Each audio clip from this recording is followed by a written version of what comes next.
up to you to know the truth.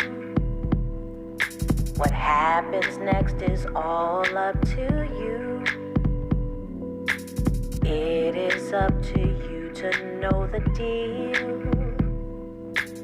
And the truth is, you know that it's real. Let your heart decide to know the truth. Maybe then that's all you'll have to do.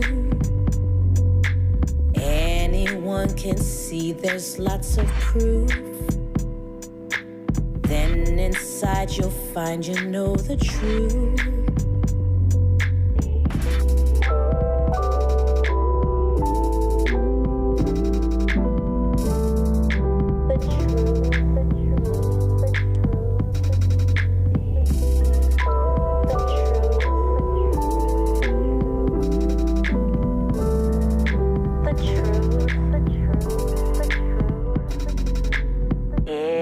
Up to you to know the truth. Then you can decide just what to do. Find yourself in all types of ways. Never mind just what the people say. It is up to truth. All right, welcome everybody to the Ropeadope Music and Arts Festival. I'm your host, Louis Marks, and because of software glitches, I will be wearing headphones for the duration of this festival today. I am joined by Mr. Fabian Brown. Fabian, how are you? I'm doing great, Louis. There's nothing better than trial and error and some technical difficulties. I can read lips pretty good, so I was reading your lips as you were introing this show, but I sure and heck can't hear you right now, but I think the stream is going live and we can hear you on the stream, but I can't hear you in the room, sir. All right, as we said, technical difficulties. Give me five. And if you could please check the stream.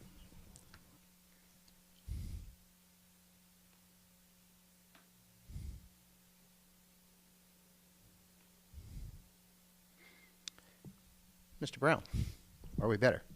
I can hear you loud and clear now, sir. There we go. And how does the stream sound? Well, let me put it on mute here. I think the stream sounds good. For those of you who are just joining us, we have done a bunch of these, the Ropeadope Music and Arts Festival, and it's a chance for us to... and how does the stream sound? Well, let me... We're getting something crossing on here. I'm not sure what's happening. This is me checking the stream, Louis. We are good to go, my friend. All right, great. So this is a chance for us to showcase some of the things that Ropeadope artists have been up to during quarantine. I am here at the Ropeadope Room, which is a very lonely and beautiful place. You know, we're just trying to reach people every day. Yesterday we did a wonderful Jazz in Europe live show from Berlin with Mr. Dick Elbor. And each week we're doing interviews with Deckel, and then there will also be additional live music called Jazz in Europe. So that's exciting. I must say I'm always uncomfortable with these with the headphones on. It's a very strange experience for me. So I'm gonna try one of these. Does that work for you? Okay.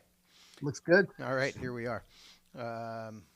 Sometimes software works and sometimes it doesn't. That's, you know, there's no replacement for a good cable, although sometimes the cables have to be switched out as well. Well, we've got a bunch of things lined up from people around the world. Today is pretty exciting. I am looking over at the cue sheet here, and I see that. Let me just tell people what we're going to have coming up here. We have got people from Philadelphia. We've got people coming in from Lake Garda in Italy. We have people coming in from Galicia in northwestern Spain, which is a very exciting announcement.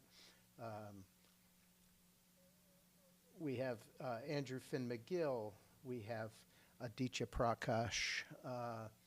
and many more. And so I'm super excited. We're gonna play some videos that people have prepared for this festival, and we're also going to have some people in the room hanging out. We're going to introduce you to some new Ropeadope artists who have releases coming out this year. And we're going to make some special merchandise announcements during the course of this broadcast. So I think we're going to start right in here. Fabian, what's first on our list? We are going to go and visit North Carolina, and we are going to hear a track from Mr. Andrew Finn Magill. Sorry about my Slack there. Getting Slack messages while we're broadcasting live. We're gonna hear some. It's a busy place. Never ends. Yeah, I'm excited because this track that we're going to be hearing and premiering today can only be found on one place in the whole entire world, and that's right on Bandcamp. To support Bandcamp Day.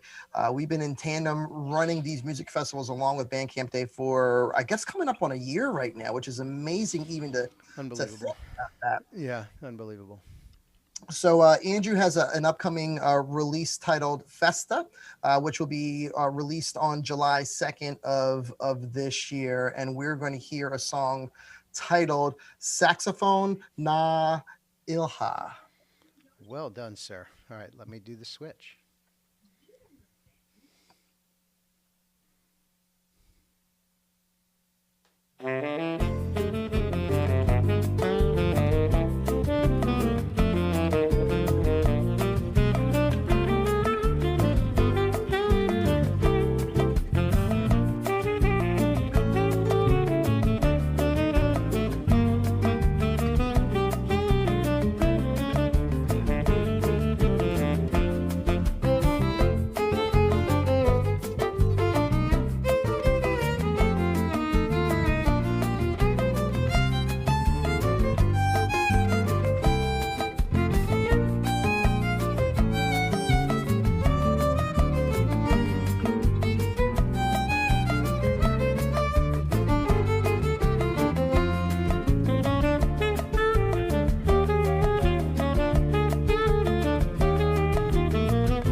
All right.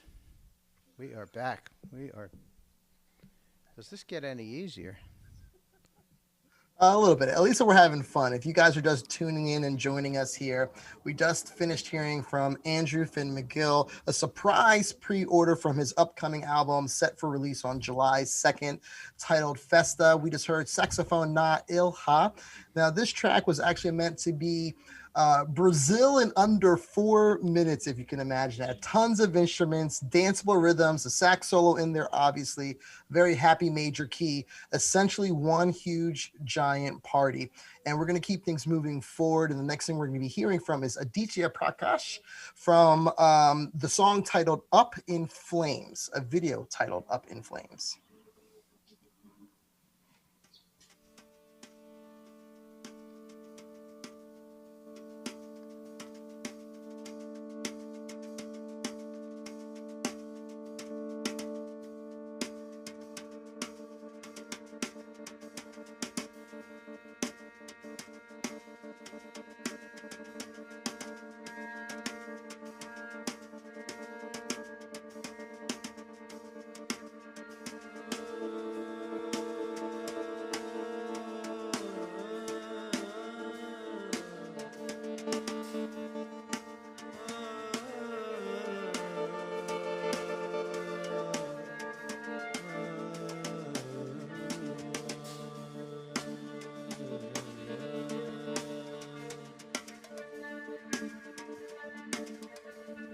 Look, when the pathway ahead seems too icy, you keep sliding back. Make yourself a pack. Keep pushing forward, don't look back. When the terrain gets so insanely mundane, you get lost within the frost, exhausted beyond complaint. Remain. I'm saying, when you gaze beyond your window frame and icy rain pelts the window pane, everything seems to be slain by the cold. That little flame must remain. When shouts of "we gon' be all right" wane, finally get drowned out, and everything's all white. When you feel the jagged teeth of frostbite, when your soul sinks low, when the 40 below takes its toll, when there's so much pain, when the temperature freezes the ice water in your veins, when the seasons change, when cold becomes your middle name, when every cell from where your spirit dwells feels like hell, and hell freezes over, rebel. Moreover, that little flame must remain inside, melt away the glaze inside. Jag jane par jiya dhare,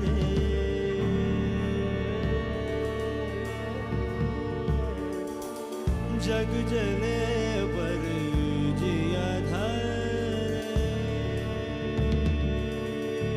Shall I delve in? Well then, when the cold world is overwhelming, the reinforcement is seldom. They got an agenda to sell them. You can see your children in the future, what would you tell them?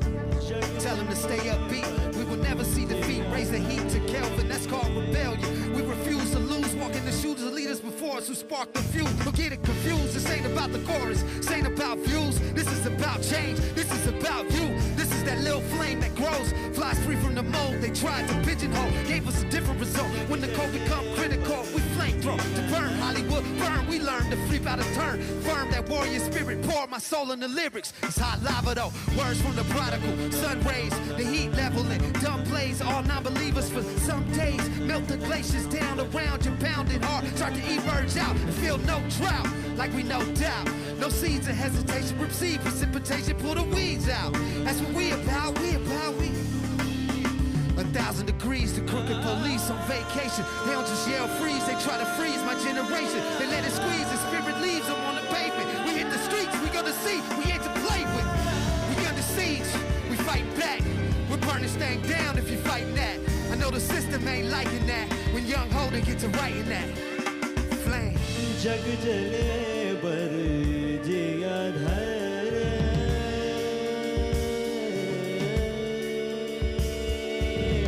jag jale par jiya dhare.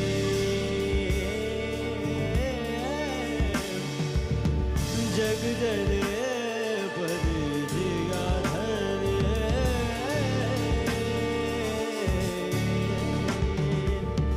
जग जले पर जिया धरे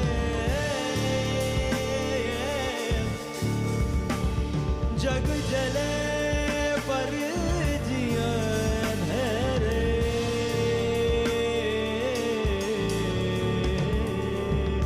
जग जले पर जिया धरे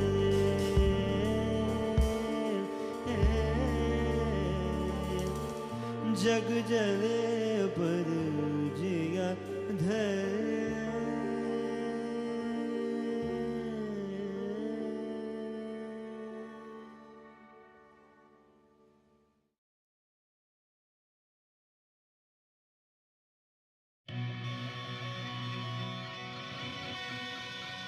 You've been putting off getting a home alarm system. Listen to this.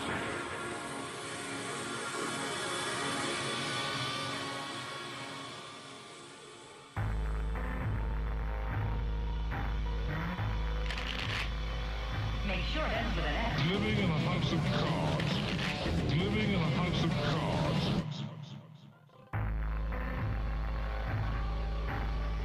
It annoyed people. Living in a house of cards. Living in a house of cards. Use as directed. Feel the wave. Feel the wave of the future. Feel the wave. Feel the wave of the future. The whole vocabulary based on the wave. Feel the wave of the future. Use as directed. Living in a house of cards. Think you can escape? Living in a house of cards. Think you can escape? Living in a house of cards. Use as directed. To me, that would be a horrible way of living. Living in a house of cards. Foolish mortals. Living in a house of cards. Living in a house of cards. Living in a house of cards. Living in a house of cards. Living in a house of cards. Foolish mortals. Living in a house of cards. Not the sense of profit that the sulfur in these walls is what's kept these giants alive all these years. The whole vocabulary based on the wind. It annoyed people. And all of that is long-footed, processed into cocaine. It annoyed people. But to me, that would be a horrible way of living. Living in a house of cards. Living in a house of cards. Living in a house of cards. Living in a house of cards. Living in a house of cards. Living in a house of cards. Living in a house of cards. Living in a house of cards. Living in a house of cards. Yesterday. It annoyed me.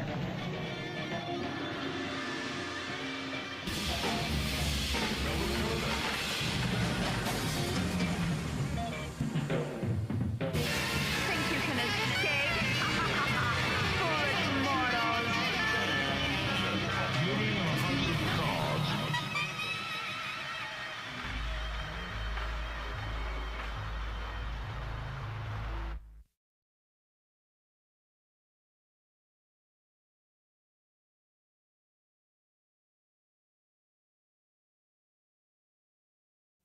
All right, we are back. We just heard from Aditya Prakash with an incredible piece combining East Indian vocal and some rap, which is a pretty uplifting and powerful statement, while still acknowledging the state of the world. And then we saw a video from these cats in New York, Malumbo, always just challenging our senses. And we are here with them, and I just wanted to turn the conversation to, the state of the world today. It seems at one moment like a house of cards, and then we get onto these shows and communicate with some artists and people who are doing incredible things around the world, and we find that power and that joy in art. So let's open it up. I'd like to welcome. I see Paul and Rob from Malumbo here. I'd like to welcome Lisa Marie Simmons from Lake Garda and Lord Cecil. Also New York, I assume, and Dec Elbor from Berlin, who's going to have some things to say as we move on to one of his videos. So welcome, everybody. Everyone can talk at once. I think I scared them to keep their microphone muted. It's great to see you all. It's great to see everyone's doing everyone's happening. And I'm such a fan of everyone on board. It's really fantastic. I'm so happy that I got to participate in this. I love the video. I'm a big fan of Aditya. I actually just shouted it to people to get his album on Bandcamp Friday this morning. So yeah, let me remind everybody while we're talking that it is Bandcamp Friday, and we don't want you to turn the program off, but put a note on your calendar at 6 p.m. to get on Bandcamp and support artists today. Paul, Cecil, Rob, do you want to just comment? Oh, I'm sorry, it's Brian. I'm having a hard time seeing. Yeah, there's something wrong with our thing, Yeah, but the Golden Gate Bridge is. I don't know why. Obscures Rob and Yeah, There we go. come in and out of and more this set of dimensions. Yeah. My apologies. I'll take that as a failure, though. That is my job, is to identify people on screen. No, I think that's Zoom. Zoom Confounding you. No problem. So you want to talk a little bit about House of Cards and motivation and how it relates to, I mean, I think the title says a lot, but I'd like to hear more. Well, as you know, it's a fragile time. A lot of structures are crumbling, but there's some fantastic. It's also an age of wonders. They might be on the verge of curing cancer, might be on the verge of regenerating human limbs. It's an age of wonders and confusion and disarray. But hopefully a new structure will emerge, or new structures will emerge that make up for it. Does Malumbo thrive in chaotic times? Yes. We've always been the guerrilla army. When the regular army sees a rock in the road, they don't know what to do. The guerrilla army figures out something and shoots from behind it. There you go. And Deckel Bohr, Jane Ira Bloom says hello back to you. Whoa! What you just did to me? Oh my God! Yeah, she's a Malumbian for many years. I know. I reached out to Jane about 2 months, actually, when this started, saying, "How are you? How's the family? Are you safe?" And I guess I have an old email. On Slack, I'll give you her current email. Please do. So then, no response. A couple of months passed. I was in touch with New School about something. And I said, could you guys pass a message to Jane saying that I miss her? And man, I feel like I have to send her royalties of my album. But, it's what you just did to me. Lisa, yeah, I'll get you the current info. Lisa, I'd like to jump in here and ask you, how are things in Italy? Like, at what point is Italy with this virus, and are things starting to open a little bit? I spoke to someone in Florence the other day, and they said it's just a ghost town. Is there any hope and light coming through there? Well, there is. Marco, our pianist, he's got a date for his vaccine, the 18th of May. So that's great. It's not gotten down to my age yet because I'm so young. But it is slowly trickling down. I will say things have the lockdown is lifted, and so we are now in the yellow zone, which means we can basically do everything. It's just there's a 10 o'clock lockdown where everybody has to be in their homes if you're not working. But other than that, it seems like it's really we've come out from under the cloud for the moment. It seems. Great to hear. Yeah. Cecil, do you have comments? How are things where you are? I'm up in New York. and you know, living in a house of cards, man. I We're losing your audio. am trying to cards in Rose's house of cards, and take all of this, take all of it in as a particular type of like information that is going to be completely useful for the times that we're going to be here. To me, all of this is learned material. Like, all of these things going on are part of like how we take in music when we listen to it. And so that's where I'm at with this. I'm taking it all in as if I'm listening to a song, a tune, and piecing out like what's valuable, what can we, and really reinforce this house of cards and put new paint up on the walls, put new foundations around. I might even build a moat. There we go. We're building the moat around the house. I feel the same way, and I think, you know, connection is happening at a rate and a pace like never before. The blockchain world and everything that's happening there is inspiring. There was an interesting thing. I want to throw this in because I want in these conversations for people to understand how quickly things are changing. When you look at the way things are, and you think about, oh, you know, this is a house of cards and it's going to fall down. What we don't know is how quickly technology can change and transform and make great change. So there was an auction for something from Edward Snowden, and I apologize, I don't know specifically what it was, but there was a point about it going to a private buyer. It was an NFT sold on an auction site. And someone created a DAO, it's a distributed autonomous organization, and rallied thousands of people to bid together against a private bidder in order to raise more money for Snowden, but also there was some component of it to make it public.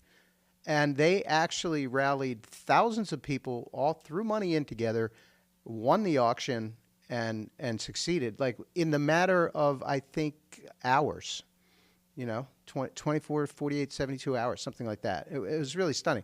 So, you know, that's not something I ever saw before in my life, people coming together over one issue and actually, you know, making it happen. So I'll leave that as a positive note. Deco, I'd like to, we need to move on, and I want to get to your wonderful video, but which is a cover of a prominent new artist, or an up and coming new artist, I think is the way you put it to me. Johann Sebastian Bach, I believe is his name. And tell me what you want to do with this music, and what you want to do with your album Let Love Rule, which is so appropriately titled, by the way. We were talking about COVID in India. Do you want to share that? We need your mic on. I'm learning so much from you guys about this technology thing. This is what I'm kind of been focusing on my entire life. So first of all, I felt this ocean of helplessness reading the news from India, and it's very hard. None of us have made any real stride this year, but I keep feeling so privileged. I have a roof under my head, or over my head, hopefully, and food to eat, and decided I actually just got my Ropeadope quarterly check, thanks to all the amazing people at Ropeadope and also amazing fans it's beyond my wildest dreams. And I figured, hey, this is something I can do. I looked up which organization are doing the best work over there, and I got in touch with Go India as well as AmeriCares, both of them focusing on buying oxygen. said, listen, I have this check I'd love to send you away.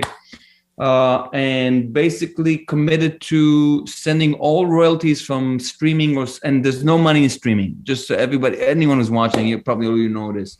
Whatever there is in streaming, but all that came in CD sales, I'm sending to Go India, to Go India and to America's 6 months prior, and anything that's come in until they're out of this thing. So. Great. Anyone who's buying an album today, look at it as if you gave $10 to Go India. You bought more than a few people some oxygen. They're literally buying oxygen on the black market with the little money that they have. They're selling oxygen in American dollars, and once you compare that to the local currency, it's really not happening. And I keep feeling like each breath that I'm taking, it's a privilege now, and that cannot be the status quo. So look at it this way: you're buying an album, you're sending $10 to India, and you're getting an album as a gift. I'll do whatever you want. I'll sign it. I'll dedicate it. Let's do something over there, and I'll commit to this for the next at least 6 months until the thing is over. So let's direct people to deckelbor.bandcamp.com. And let's spread the word. So I want to mention to people that if you like this idea and want to help people there,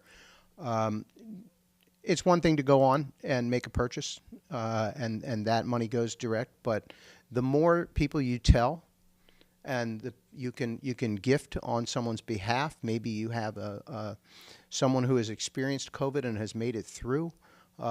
They'll get some wonderful music, and you'll be helping. So I really want to rally people at this point to not just go and buy, but I want to rally people to put this all over your social media. Let's leverage the power, like I just illustrated. On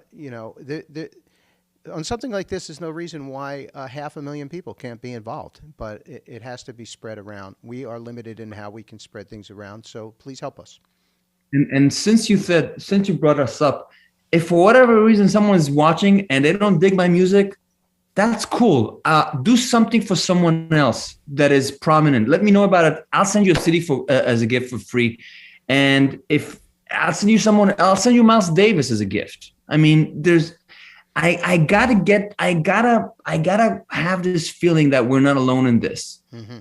I mean, you brought up all this technology bringing this people together. And I keep feeling so fucking lonely, and I keep getting that vibe from a lot of people.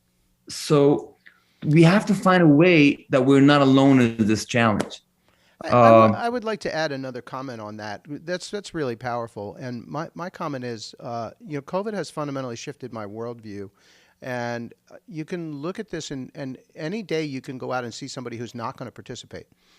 You can see someone throw some trash out of their car, or you can see somebody not recycle, or see somebody, not wearing a mask, or, flaunting. We don't need them. We need our half of the world to rally to save everybody. It's not a me thing. It's an us thing. But you don't need to worry about someone who is focused on themselves taking away from the work that you do. Absolutely. I'm jumping in because I just love these festivals each and every time because of all of you forward-thinking people. Deckel, I am very moved by everything that you just said, and it is the way that we all need to be thinking. And I want to add to your list of where people can send money. There's a great organization that's called Teamwork Arts in India, and they sponsor the Jaipur Literature Festival, and they support artists. And so, musicians, like everyone else, are really suffering in this time. And so if you want to support art, that's a great place to look up in India. I'm so happy you brought it up. I'll definitely look it up. I will say this before we go on. This Bach project that I'm moving forward with, and is what will be my next Ropeadope album, it really came out of that feeling of helplessness, of being lost this past year, especially this winter. The winter it's almost killed me. And I needed something that is divine. I need something that is perfection. I needed something that is almost not, it's almost too beautiful to be man-made, to kind of lift me from reality. I need something that is almost sci-fi in how detached it is from the human experience. And I kept going back to Bach just for myself, just waking up every morning, playing an hour of Bach. And I find that it does something to my soul. It kind of aligns the stars in a way. And the challenge for me is to find a way to include improvisation with the music while also doing the music, making the music proud, or at least my daddy proud. And that's quite a challenge. Like, I'm spending days and nights, I'm transcribing parts, I'm transcribing renditions. And I also find that kind of like in jazz, we kind of play the melody and we improvise and play the melody back. And it doesn't really work with this music, with Bach or, and I'm looking for ways. Anyone who's watching that might have a tip, I'll be in your favor forever. But so this is one of those things. This is very far from what the album will be, because the album is all electric guitar, or most electric guitar. So this is basically me placing classical guitar, playing the music from the violin partita, and then improvising within that spirit, hopefully. And it means a lot to share it, mainly because I'm not used to sharing things from the studio. I'm so used to sharing the finished piece, and it took a lot of courage for me to kind of let you guys in. So without further ado. Well, big thanks to Lisa Marie Simmons, to Lord Cecil, Brian O'Neill, and Rob Flato from Lumbo, and to you, Deckel. Stay on. We're gonna switch over and watch this video.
Yo, I said, thank God we ain't gotta do another 4 years of that. I thank God we ain't gotta do another 4 years of that. Man, I thank God we ain't gotta do another 4 years of that. Man, I thank God we ain't gotta do another 4 years. 4 years of that. No way, hey, I thank God we ain't gotta do another 4 years of that. Man, I thank God we ain't gotta do another 4 years of that. Man, I thank God we ain't gotta do another 4 years of that.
All right, we've got a little bit of a lag there, but that was Bright Dog Red in a very interesting night. I'm not even going to talk about it. I want to welcome Mr. Joe Pignato to the room. Joe, how are you? Thanks, Lewis. I'm doing well. Good to see you and see all these wonderful folks in the Ropeadope community of artists and all these folks that are tuning in. And I am working to try to pin you and Fabian up on the screen because I know Mr. Brown has some things to say. Fabe, Joe, good to see you. it's great to see you too, man. Having these festivals it's really just an excuse to kind of hang out with some of my favorite Ropeadope friends. I think we should do it more often. But then I think about all the technical things that go on behind the scenes, and then I kind of get back to reality here. So, but thanks for making time here. Really excited about that last piece that we just got to watch. This is not your first trip around the Ropeadope block. I believe this is album number 4 coming up here shortly. And one of the things that's significant that stands out for me about this release is the maturity. You guys are known and dubbed as, creating music spontaneously, free improvisation, if you will, and capturing that lightning in a bottle and putting out time and time again some great art, some great music, and just hearing the, I'm just going to call it evolution and maturity over the last series of albums has been just phenomenal. But this one in particular, Joe, grabbed my attention for a multitude of reasons. And I love the story of you guys heading over to actually Shapeshifter to record this. Can you maybe share a little bit about that experience, the timing of that? Just give us a little bit of what was going on. Sure. This is a band that, as you say, our approach is we hit the bandstand. I typically tell the audience, if you're wondering what we sound like, so are we.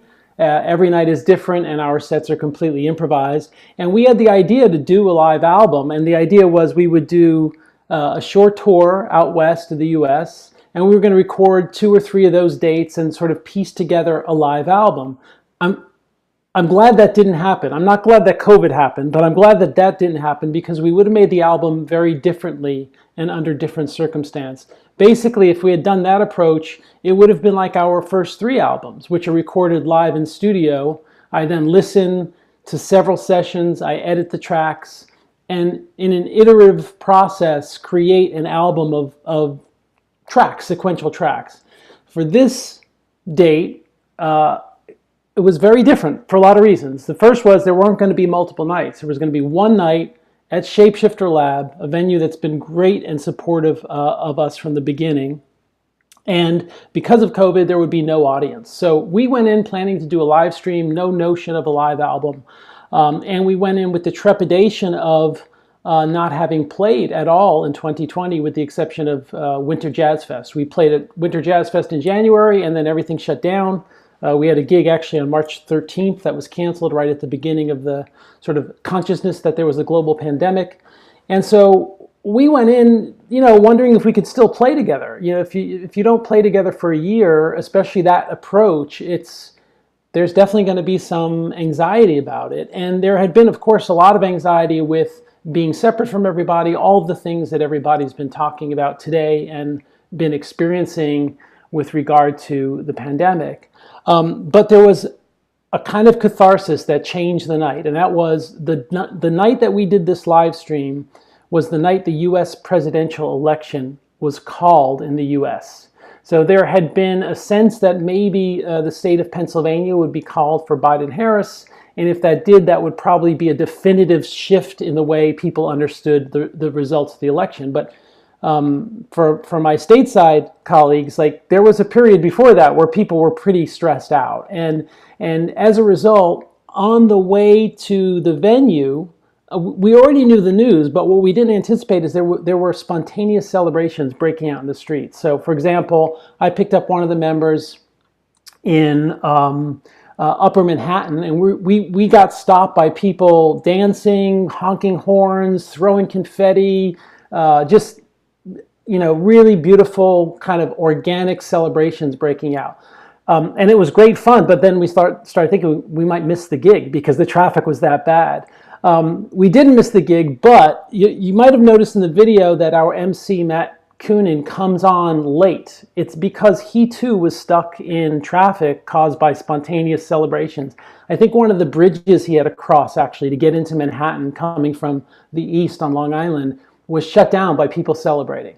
So he had to take a circuitous route to get to the venue. He texted me and said, I don't know what's going on, but I'm going to be late. And so we started Downbeat without our MC, which would make a very different set.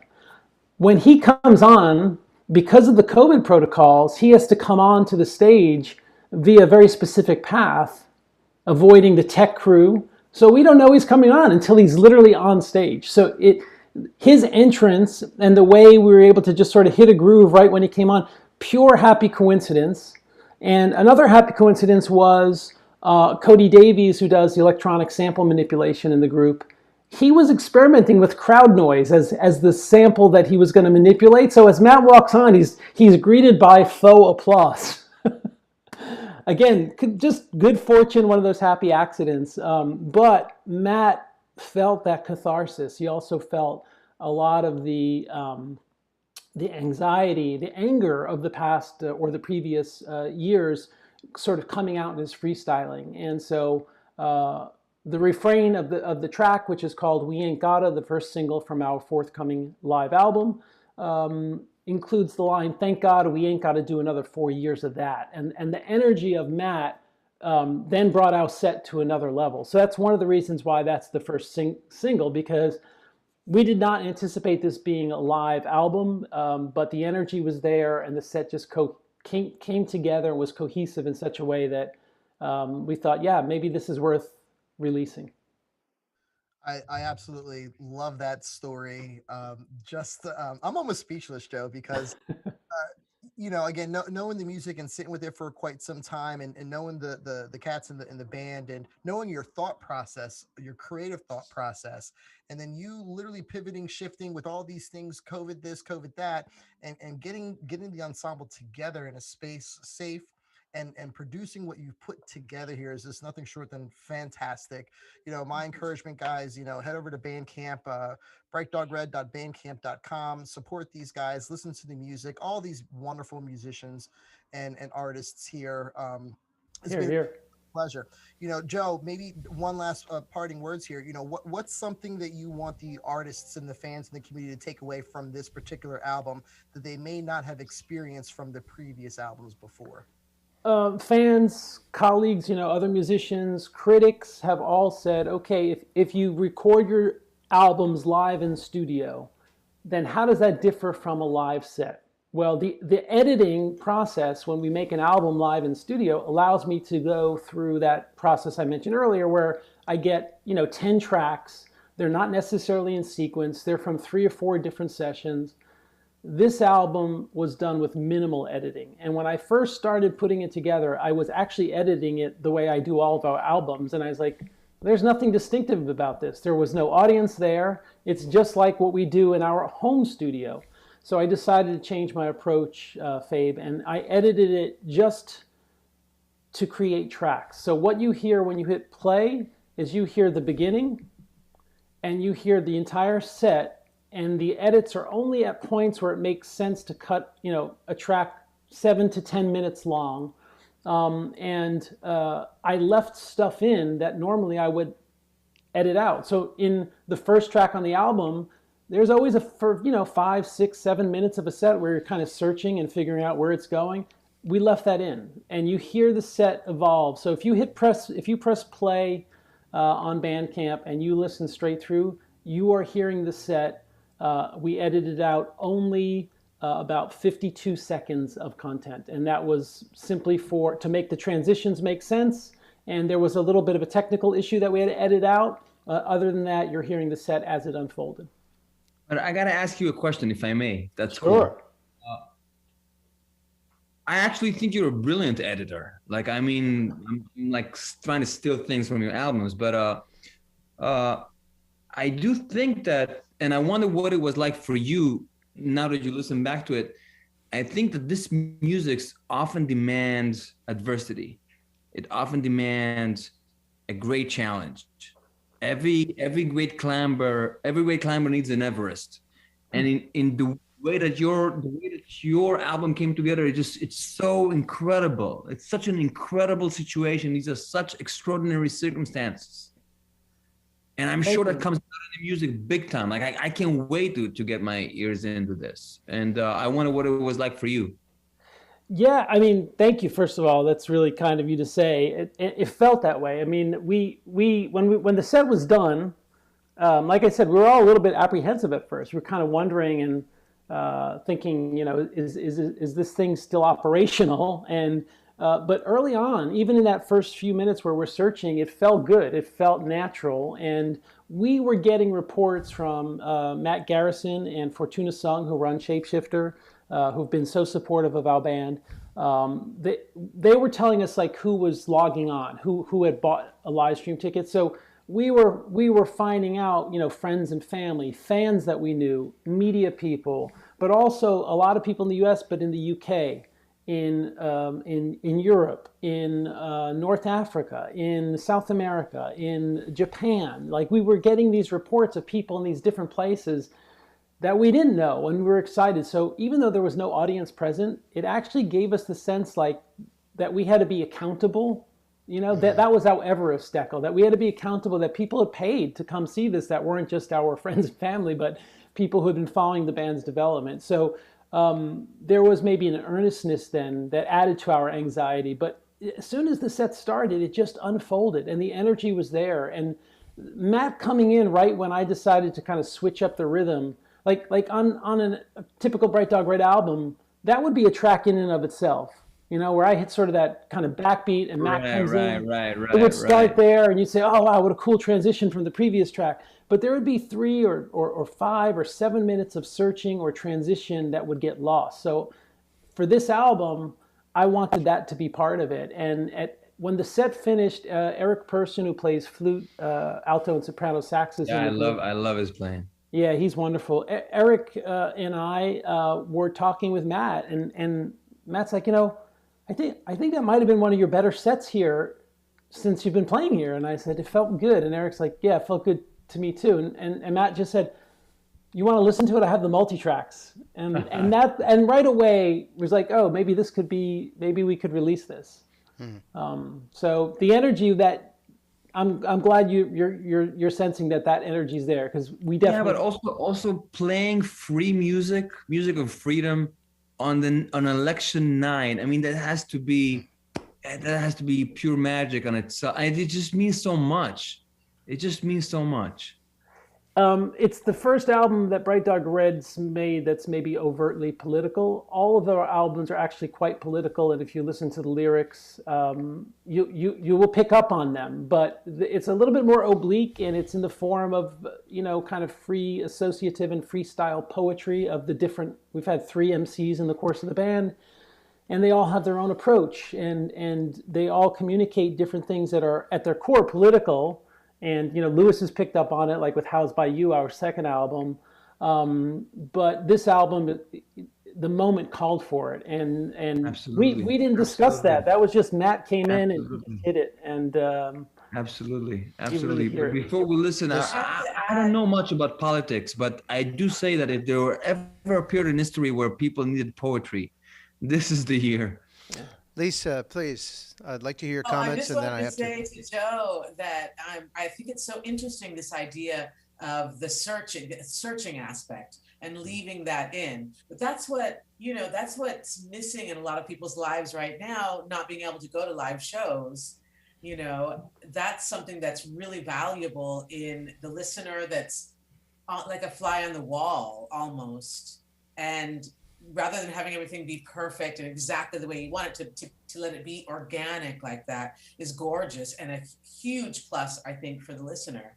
I want to say that when you're watching a live stream from home, you have the possibility to kind of search and learn more about the music than when you're in a social setting. So I think it translates for the listener as well. So thank you. And I will say that if you're watching from home, which many of us, myself included, are doing, let people know. I mean, when we're playing a gig, and Yeah. there are people there live are reacting, that changes the whole. That changed our 100%. lives. Yeah. For sure. If you're at home Put those watching, comments in. you can still change our lives. You can still tweet, you could comment, you could share, you could just Yes. leave a comment saying, "Hey man, thanks for whatever," or "Thank you for not whatever." Or I mean, you can still participate. You can even boo if you want. But Hey, communication is important. So I want to continue the conversation in a little bit, but first I have to pause to say a couple of things. Bright Dog Red album is, I believe we opened that up today only. Is that correct, Joe? I think Fabian? today it's going to open up, and pre-order was officially starting on the 14th when we do the live stream. But Ben was going to open it up so that whoever buys a ticket to the live stream also gets the download. That's it. So the live stream's coming up on the 14th, and you can get in and get that music now. That's brightdogred.bandcamp.com. We have some other things. It is Bandcamp Day, and so we're encouraging people. Bandcamp is waiving their share of revenue, and in previous months, this has been an incredible lifeline for musicians. So I urge you to go to downloads.ropeadope.com, and for the artists that are here in the room, malumbo.bandcamp.com, Lisa Marie Simmons, all the way through, just as you see it on the screen, .bandcamp.com, and deckelbohr.bandcamp.com. And one important part of that is to follow them, because these folks are going to continue to search and continue to make great music. And we also throw in special perks that are available to the followers before they go out to the rest of the ecosystem, even to streaming. Lock in on Bandcamp so you know what's happening, and you'll be the first to know. Like, for example, today's announcement from Bright Dog Red. We have some merchandise announcements that I want to throw in, and then Fabian wants to talk about a new show, a new old show that's coming up. So let me just point out a couple things, and I've got to get to my notes here, and I apologize that I'm not there yet. I don't think I can get there. Mr. Brown, let's see. So today we announced... As you look, and it's Bandcamp Friday, I will shout out to a couple of amazing albums that came out on Ropeadope this past year. Aaron Parks released an unbelievable album, a real masterpiece in the middle of the pandemic, so it's not really talked about as it was really thrown into the fire. An amazing album by Lakeisha Benjamin. From the year prior. You can't go down this road, Deckel. There's too many. There's 75 records out since the beginning of quarantine. So, they're all absolutely amazing. But thank you for throwing that in there. You can say it. I can't. I think Malumbo. On that note, Lewis, I just wanted to quickly mention malumbo.bandcamp.com. Yes, as spelled on screen. So today we have a couple things happening. Right. There's the Curator's Delight Sale. So this is a thing where for every CD that is purchased, I will personally visit your Bandcamp profile to see what records you've already purchased from Ropeadope and make sure I don't include those, but I will go through our collection and pick 2 additional CDs from other artists that I think you might enjoy. So my work is cut out for me on Monday, but you get 3 CDs for the price of 1, and you get to have a suggestion from me. I've done my homework. I am familiar with all the music, and I think people were very pleased with it the last time we did this. This is a surprise announcement. We do not want people to wait till this happens. So today is the day, and it's only today. So jump in there. I want to point out to people, it's not mentioned. You just buy one and you automatically get 2 picked by me. I got an email from someone today who bought 8 records and sent the email and said, "Do I really get 16 additional CDs?" And I said, absolutely. Absolutely. So if you buy multiples, you're going to have a lot of great new music in your collection, and you're going to learn about some great people and great artists. We also have some vinyl from... I wanted to ask you, there's also vinyl that's coming out today? I'm working on it. We have vinyl from DJ Harrison. So Stashbox, and I want to talk about this for a second, and we're short on time, but I want to cover this because I did receive a comment on Bandcamp today about the price of one of our vinyl records. And from a consumer perspective, he was comparing, I can buy a record from, I don't know, name another label, Blue Note or whatever, and there'll be a color vinyl edition and it'll cost about this much, right? Well, the price on this one was probably about 3 or 4 times as much.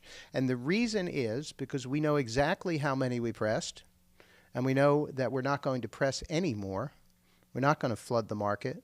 And what we don't really want to see at this moment in time is the 50 units of vinyl selling and then a trader or a distributor or even a record store, to be honest, selling it for 3 to 4 to 5 times what the original price was to capture that value. What they're effectively doing is capturing value from the artist. And it's our job to make sure that that money goes to the artist. So there are some special vinyl things out today. There's a few copies of Christian Scott's Axiom Purple vinyl. There are 20 signed DJ Harrison Stash Box double LPs. There are probably only 50 units of that vinyl left in the world for now and forever. And I expect that you look forward in 3, 4, 5 years, these things are going to be very expensive. I recently listed an old piece of vinyl of my own for a total of $2,900 because that's what people are paying for it, because it's very rare. And we haven't been accustomed to that in this culture lately, recently. There's always more. There's always more. And I can just get on Amazon and get something new. That is not the case with this music. My response to the person was that, but also a very simple statement at the end. And that is, I think that at this price, this person's music is undervalued. And that's what people need to understand. All of your music is undervalued in our culture. And it's time that I think people understood that this is of value and will continue to be of value. So that's my point. I'm so happy you're saying this, because I feel one of the reasons that I feel so fortunate to be with Ropeadope is I feel that the majority of labels threw all of their artists under the gun. And I feel every time that someone is clicking a Spotify link, I feel that they are devaluing music all over again. And look, streaming on Spotify is like listening to the radio. It's a great place to discover music. I've purchased vinyl from artists that I've discovered there. It's wonderful. It's not enough. It's really just I will say this. I buy vinyl and CDs still all the time because it just sounds so much better. I agree. I mean, I don't want to eat food from a month ago. I want to eat it when it tastes the best. And you don't want it from the drive-through at a fast food restaurant, right? This is the real deal. This is the fine meal. Couple more comments. Yaz Ahmed vinyl is still available. There's some limited edition green vinyl from Jonathan Scales Orchestra. Some blue vinyl and regular vinyl from Blacklight Collective, the great Dave McMurray. Incredible album. I just listened to the test pressings the other day, and man, that just jumps right out of the speakers. And there's also some Dougie Stew vinyl out there, which sold out of the special copies in about 2 minutes this morning. And we had that exact same thing. Are there more? No, there aren't any more. So you can check those out. I need to purchase the Yaz vinyl. I'm going to commit to that right now. I want that. That's good. And I'm expecting those in here. I just got a notice. I think they're going to be in here within a week for those who have been waiting. We also launched something else today that I want you to check out. We launched 12 by 12 archival photo prints. And these are available. These are album covers. I'm going to bring up an example of it in our next break here to show you the quality of this. It's truly amazing. They're great for framing, and you can purchase the album covers from quite a few artists. And we'll be adding more as we go forward. With that, Fabian, we have an announcement about further programming, do we not? We do. It's great to hear all those announcements too, as well, Lewis. And I'm excited to share with everyone here in the room and everyone here virtually that Ropeadope TV season 3 is coming back. You know, it's a video cast of sorts where we have, you know, candid, frank discussions about music, about life, about people. about anything that the whiskey brings on, okay, and also about Ropeadope releases. This season, we're going to be interviewing people not only on the Ropeadope roster, but we're also going to be speaking with people in the music industry. Influencers, if you will, just to share their stories and their insights of what's going on here today. It's really candid, direct, no fancy multi-camera stuff going on. Well, maybe a little bit of that as we progress and as we grow, but it's really exciting stuff here. And to kick this season off on the right foot, think of it this way: 100 years ago, the birth of the recorded music industry, right? Things were getting recorded and thrown on vinyl, and 30 years ago, the digital revolution came about, and pretty much gave access to music at a snap of a finger for pennies on the dollar. Fast forward here to 2021, it's the next shift in the music industry: blockchain technology and NFTs and all these things that I'm still trying to get my head wrapped around, to be quite honest. So we'll be speaking with Will O'Brien and Patrick Booth Jr. from NFT Oasis. They started this virtual reality NFT gallery performance space where people literally from all over the world can get together and see performances virtually. Whether you have the virtual headsets, whether you don't have the virtual headsets, it's quite amazing. So we're going to have them on the show, and it's going to be really exciting to have those fellows on and share their vision for the NFT space and virtual reality and where they want to go. So that's going to be coming. What's our date? Yep, May 14th is when we're going to be doing Ropeadope TV live here, season 3. And some other announcements here. I know, Lewis, you wanted to kind of dovetail into what's coming down the pike with your experience a couple of weeks back. Let's hold off on that. I want to get into the NFT thing, and I have a couple clips from NFT Oasis. So, for folks that are watching that don't know, you can look up NFTs, but basically it's a certificate of authenticity in a way for digital experience. But NFT Oasis is taking this a little further, and they've created what's known as a metaverse, right? This is a virtual world where you have what's the term? Your character, your avatar, and you can dress your avatar, and you can, go into a virtual space that they've designed, and you can do different things. And so this was the first ever live stream concert inside this metaverse, and Greg Spiro broadcast from his piano in his studio, and then he didn't just broadcast onto a screen. You'll see the screen up here. We have a clip. But he also put on the VR goggles and was in the metaverse so he could see the audience, the avatars in the audience. And so he's an avatar at a piano on the stage, and the people are standing in front of him watching. And at the end, the really fascinating thing happens. They said, hey, does anybody want to come up and take a selfie? And they rushed the stage. Like everybody, there was a teenager from Mongolia. There was a woman who was asking technical questions about his gear, and they just sat and hung and were awkwardly trying to take selfies in the metaverse next to each other. But we're just going to play a little clip. So this is available online. You can watch the whole thing. I think it's on YouTube. Look up Greg Spiro. But I'm just going to play a couple of quick clips and so people can see what that's all about. Okay.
Ladies and gentlemen, we just heard from Julian Pollock, aka J3PO, with his single Right Now, which is available for pre-order. Just visit j3po.bandcamp.com. Go check that out here on Bandcamp Friday. And it's from his upcoming album Mains, which I'm super really excited about, guys. You know, people throw around that word virtuoso around a lot. And if you can ever meet a guy who can play his face off and be so humble, it's this cat right here, J3PO, Julian Pollock. You know, it's kind of a blend of you know, some jazz in there, but more spontaneous lo-fi beats. It's an eclectic mix, man. My encouragement is for you to go check it out and dig in for yourself. And I'm joined here with literally a monster cast of musicians. I'm not sure what you guys are seeing right now. I think it's just me and Julian. So we'll introduce some of the cats a little bit later on. But Julian, how are you, my friend? Man, I'm good. I'm really excited about the release of this single. It's been over a year since I had any music come out, and I'm excited to be with you guys with Ropeadope.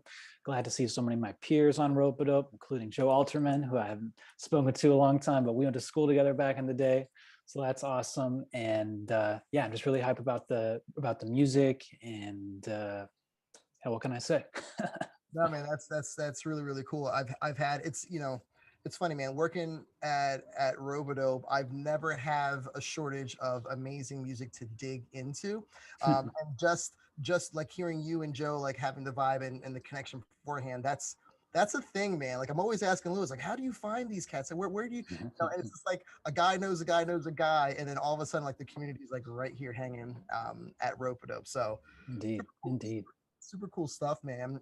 Talk to me a little bit about maybe this track in particular, and what your vision is coming up for this full album release in June.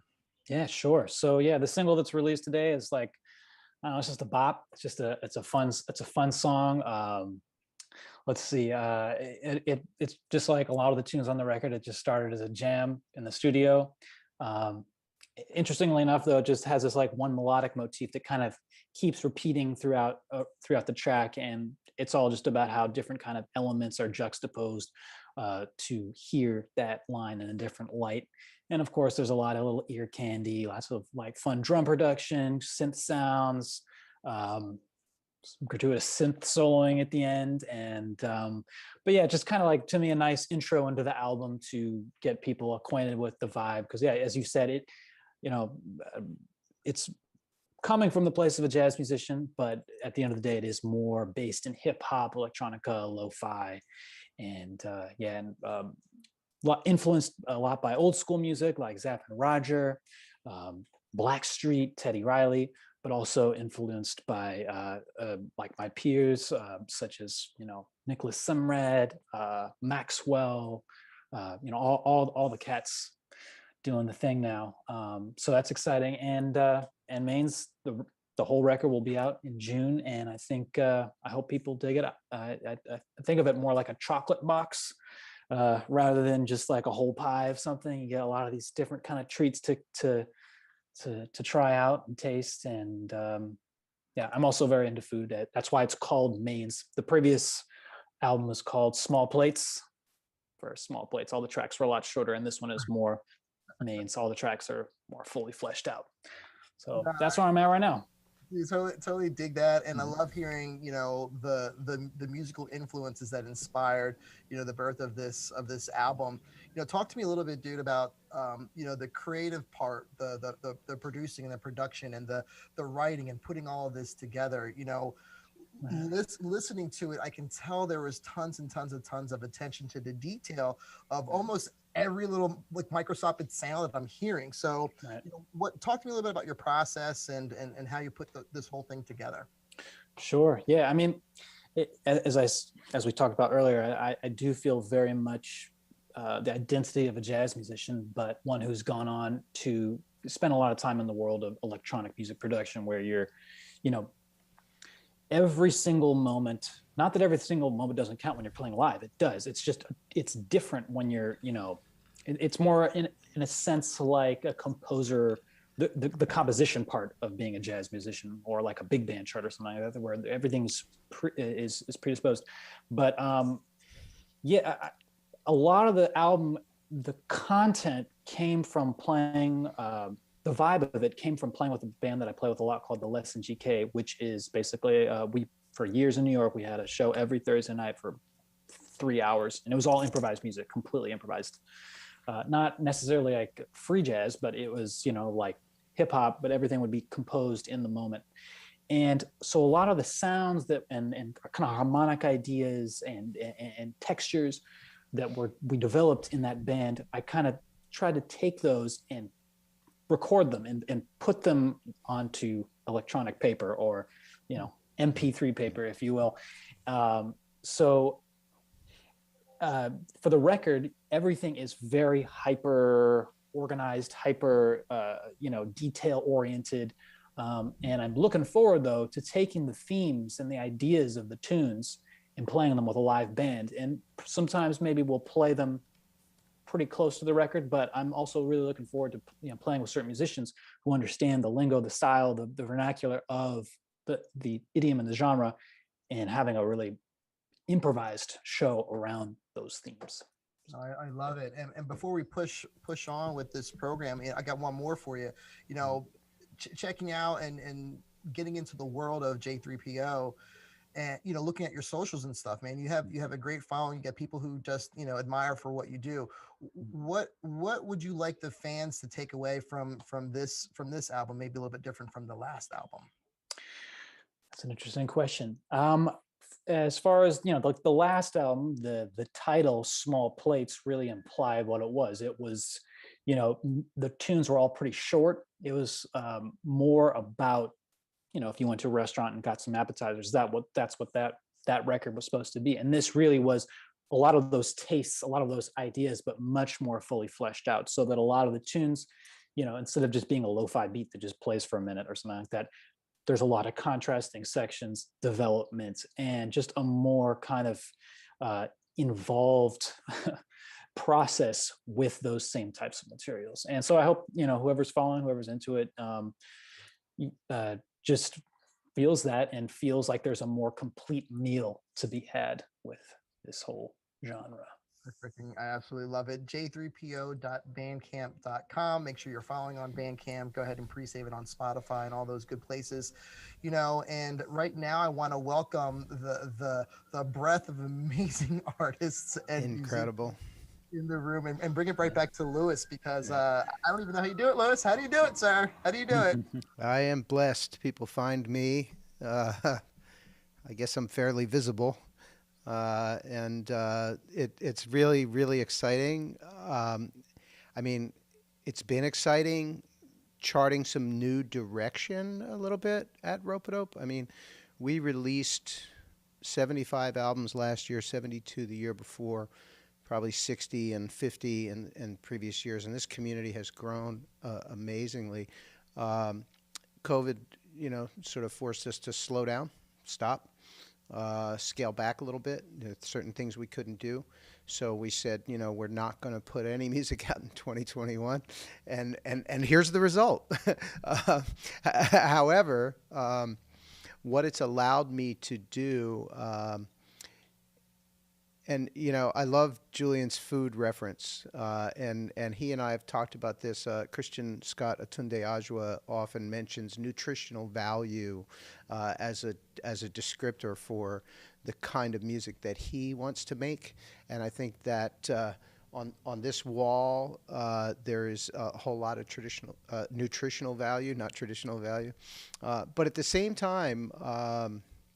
There's so much music out there, and it's easy for a label to kind of get stuck, processing on the treadmill, the same, because it's just, it's on and on and on. And this break has allowed me to stop and think about what we really want to do for the future. Originally, the intention was, let's get a handle on what this is going to look like in the future, right? Because we don't know. When COVID hit, I took it very seriously. I thought this could go on a long time. And, probably one of the best intuitions of my life was knowing that, right? And so I wanted to take the time to look at what's going to happen. And oddly enough, it's exceeded all my wildest dreams, from NFTs to blockchain to to corporations on the ropes, Spotify and Apple, saying, well, no, we're going to allow a little bit more access to customers. There's some news coming out about that. So there's many sort of structural business changes, but what has developed, and partly from live streaming, is that I have a deep desire to continue to tell stories. There's no context on the internet. It has obliterated our ability to understand oral tradition or even written tradition of what is the context? What is this connected to? Why is this music here, and where does it come from? And quite a great influence from watching what's happening in political, cultural. The arena, discussing the African diaspora, and it's the way music travels around the world that is of most interest to me, and it has been for some time. So now we have the ability, and it's wonderful to see these folks here in the room. This is a function of that. We have Ariel, Bart coming to us from Israel. Ariel, how are you? I'm good. I'm happy to be here. How are you? Ariel is a chromatic harmonica player, which is a term that I did not know existed until I heard her music and read her email. And that is wonderful, new, interesting music. We have Ruben and Monsi here from Galicia in northern Spain, northwestern Spain, for those that don't know, who have opened me up to the fact that there's this incredible improvisational music community that exists in a part of the world that really isn't, and so I don't even know the full story yet, but I want to know the story. So welcome, Ruben and Monsi. It's great to see you. Thank you for having us. Yeah. Thank you. we have this just goes on and on. It's so great. We have Joe Alterman from Atlanta, Georgia. Joe, I'm so excited that you and Julian know each other. I love to accidentally connect people who are already connected. I once introduced two Ropeadope artists to each other, and they said, "Oh, we're a couple." So that actually happened. How are you, Sarah? Are you well? Oh, I'm great. Yeah, I'm glad to be here. Thanks for having me. Good Good. to see Julie. It's been forever. There you go. And Paul Geis from the great city of Philadelphia. Paul, how are you?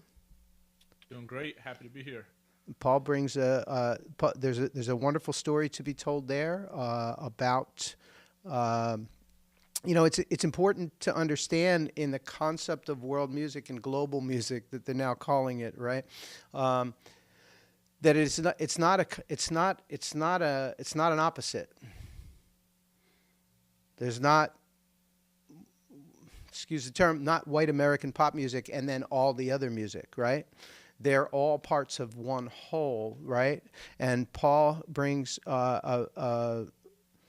digs deep into some resources that we would with a lesser told story, and his album is absolutely amazing. I'm excited for people to hear that. And another gem from here in Philadelphia, Bakiti Kamalo from South Africa. Welcome, Bakiti. How are you? Yeah. And this is a full circle because as a youngster growing up in well, I wasn't that young at that point, but in the late 70s and 80s, Paul Simon did an amazing thing in bringing what we would have called world music onto a popular stage. And I mean popular, I mean accessible to people who wouldn't ordinarily not have seen it on Saturday Night Live, and it just exploded, right? So it's interesting how people can be archivists and want to tell these stories. This is the lesson I've been pondering as I talk with Bakiti and prepare for his release. There's a difference between appropriating a culture and expanding a culture and moving it into world consciousness. And I think Paul Simon did it quite well. And Bakiti's obviously renowned bassist with Paul Simon for many, many years, and has a solo project brought to us by a local friend, Maxfield Gast, here in Philadelphia. So all of these are wonderful connections, and I want to stop talking now and just welcome you all, but say that as I see you on the screen, I feel like I've actually been doing something for the last for the last 6 months. This is absolutely wonderful. So Fabian, I'm going to let you be the MC here for a second and kind of go around the room and ask what questions you may, because you have informed questions about the music. For sure, and thanks for that, and thank all of you guys for first of all spending your time and talent here with us. You'd be doing anything, but you're making some time here for the label Ropeadope, and that's that means a lot. That's pretty significant, right? Questions, man, I don't even know where to freaking start. Like, I don't even know who to start with and where to start with. I mean, I'm just overwhelmed with excitement and joy because I've had the privilege 90% of hearing all the tunes that are coming this way, and from a musical perspective and as a musician, I'm just floored. Like I said, I don't have to do anything else but just see what's coming up on the list and just jam out to the music. So for you guys out there in virtual and watching this program, and whether you're live or on the replay, just stay tuned because these cats have something significant to say with their art and with their music. But I think even more important than that, or maybe just as important, is the story that comes behind their art and comes behind their experiences of what they're putting together here. So I would really love in these next 10, 15 minutes or so, to hear some stories about what you feel that you're putting out here, for the listeners, and your inspiration on what you're creating. And I would just invite anyone to jump right in and share a little bit with the audience, because literally we are representing multiple countries and states and zip codes and the whole thing, multiple genres. We're representing a well-rounded music representation here, and I'm starting over my words because I'm freaking excited, guys. I can't say it any other way. So I'm humbled, I'm honored. Anyone, please maybe share your background, where you're from, what you're trying to communicate with your art, and what you're trying to communicate with your music. Big loaded question, I know. I can pick one. Let's start in Israel. Love it. Hey. Yeah. So I'm Ariel. I'm 23 years old. And yeah, my second single just came out yesterday. Yeah, and the title track of the album In Between. So I'm really excited about it. So yeah, for me, it's the first thing I'm releasing officially, and I'm really excited to let people into my journey, and it's been a hell of a journey. um, yeah, and the story, I mean, I feel like I tried to tell my experience through the music, but at the end of the day, we all experienced similar things in one way or another. And for me, it's about, I mean, how you can let people in and give them access to your ideas and stories, and to connect people with your music, with your ideas. I decided that the most important thing for me is to bring a clear melody, a clear statement. And yeah, I mean, and it's everything in between these lines. Yeah. I love it. In between is set for release here on May 20th of this year, so that's right around the corner. I think it might be the first full Ropeadope album release of the year, if I'm not mistaken. I might double check that, but Quite possible. yeah, I'm just really impressed with what you bring to the table, and chromatic harmonica. Yeah. Not a super duper popular instrument. Maybe Yeah. talk a little bit about your influences and your experience, playing that instrument. Yeah, so my biggest influence is obviously Stevie Wonder. Yeah. Yeah, but it's true, it's not a common instrument at all. And I hope I can bring something new, a fresh sound to the table. I'm trying to use the harmonica in different contexts, with different instrumentations, to explore the instrument and to expand the boundaries of the instrument. Yeah, it's challenging, but it's fun. You can bring everything because nothing is exist. So yeah. I'm reminded, if I can interrupt real quickly, can everyone hear me? Yes. Okay. I'm reminded of not just Stevie Wonder, but Bela Fleck, from a consciousness perspective, of someone coming and bringing an instrument that is not traditionally associated in a certain way, of Bela Fleck. I'm also reminded of Jonathan Scales and others who have pioneered steel pan as an instrument within the context of jazz or popular music or any kind of music outside of what traditional steel pan was. And I'm also reminded in hearing your music, and I've said this to you before, of Tin Hat Trio and Carla Kilstedt and friends, because there's a mood that the harmonica presents that I think rivaled perhaps only by the saxophone.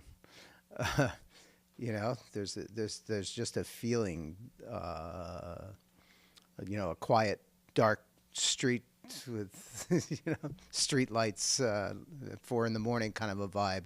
So that. Yeah, that's the point. For me, my music, it's always about the story. It's always about, what do you want to tell? How do you want to tell it? Yeah. So.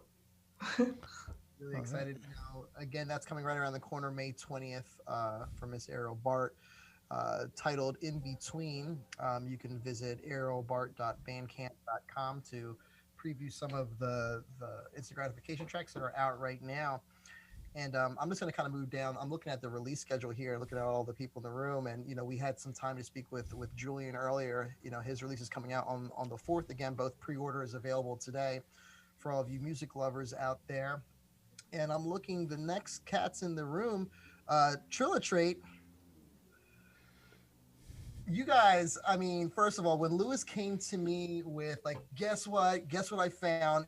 Because again, the evolution of Ropeadope and the things that we're exploring into is really connectivity and stories. I mean, that's my takeaway. That's my perception of what is happening here. And when he brought this concept of ideas of this little niche in the world in Spain, playing this improvatic music, and have you heard of it? Like, no, I haven't. What are you talking about? So share with me, what's your story? What's going on that side of the world, and how are you using music to communicate, with the people that you love, and what are you trying to express with your music? Galicia is a part of Spain that it's a little bit isolated. I think when people think in Spain, the relation with the music, always thinking in flamenco or that kind of stuff. But Galicia is more similar to Scotland or Ireland. It's we have a Celtic tradition, and we are very close to Portugal. But apart of that, we are part of a collective of free improvisation that integrates musicians from classical training musician or jazz musicians, hardcore musicians, all the kind of stuff that you can imagine, all the kind of instruments that you can imagine.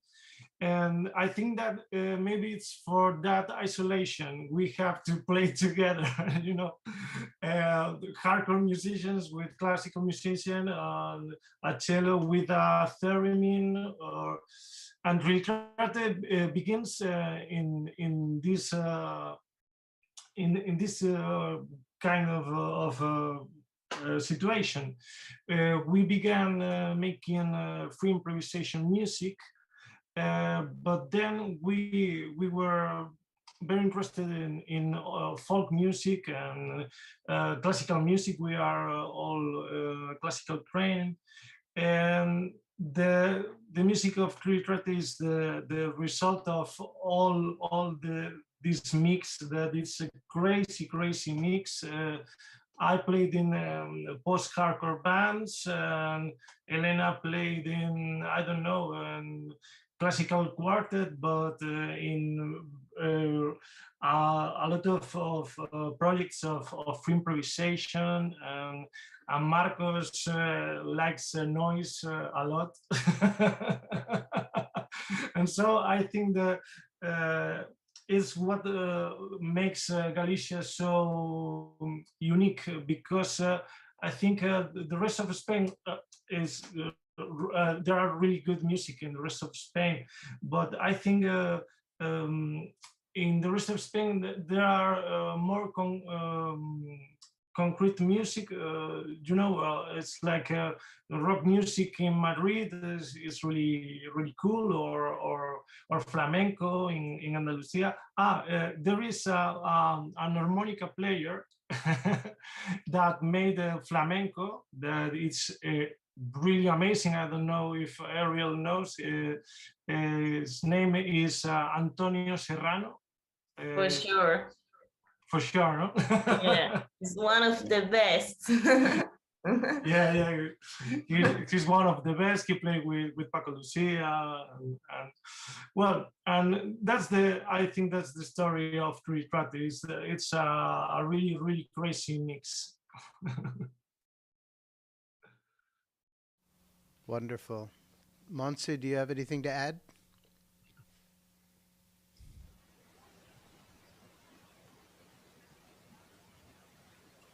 We need your microphone. Your microphone is muted, I think.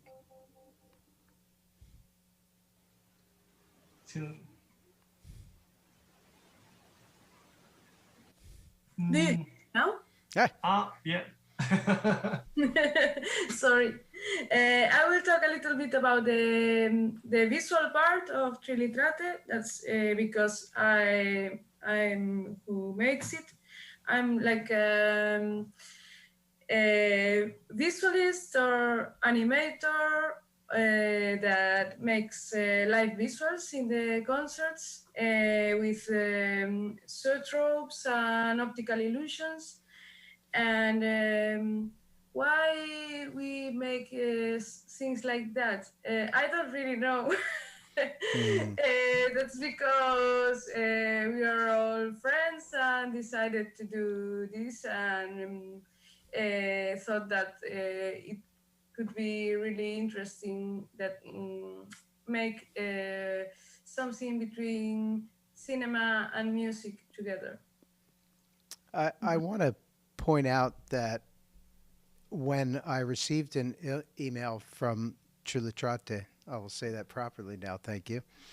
I clicked on the link and found a quote on your website from Frank Zappa and a quote from R. Crumb. And there was one other, I can't remember who the other reference was. Bill Hicks. And Bill Hicks. And I think that was it. It was like, if these are the people that you're paying attention to in the story of history, then I have to be associated. I absolutely have to know what you're doing. And I think that the visual interplay with the music is in 10 years it will be just absolutely essential. No one would consider even creating music. I mean, I always comment about music videos. They made a few good ones in the early 80s, and everything else has copied that. It's kind of like the James Brown effect, So it's great when we see some things that are happening outside of that. Fabian, I think we can bring it down to Philadelphia now, yeah? We have a couple of Philadelphia residents here or thereabouts. We're in Wawa country. For those of you who aren't in the area, you have to look up Wawa. It's a phenomenon in and of itself. I was watching a show, a thriller based in Delaware County with Kate Winslet, and Wawa is just all over the thing. Anyway, people can look that up. But Gidi, I would love to hear where you are and what your album is all about.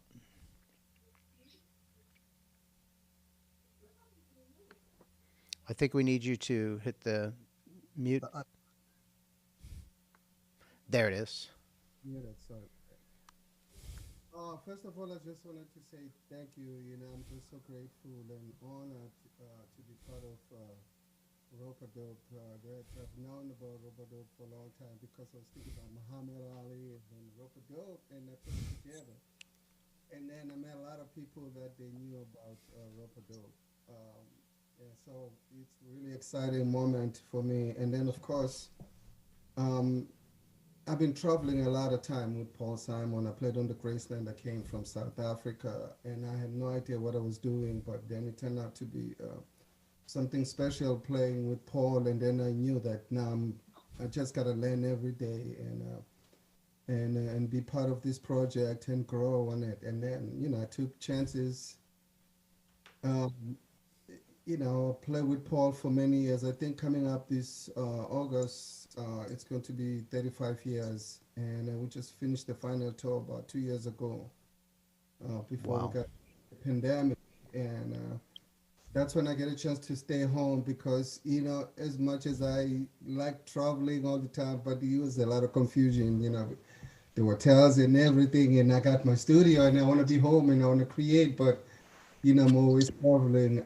But it was a job, and I got kids getting ready for college from high school, this and that, and it's just a lot of stuff. And then of course my family in South Africa, and just for me, this record is just also about the experience, my life, and also the opportunity playing with all these amazing musicians, Paul Simon, Cindy Lauper, Gloria Stefan, just, I mean, and a lot of challenges. So for me, everything was about music college, to learn how to be disciplined and play the way I play and learn. So this project, this music, it's all pieces from what I've learned from a lot of people.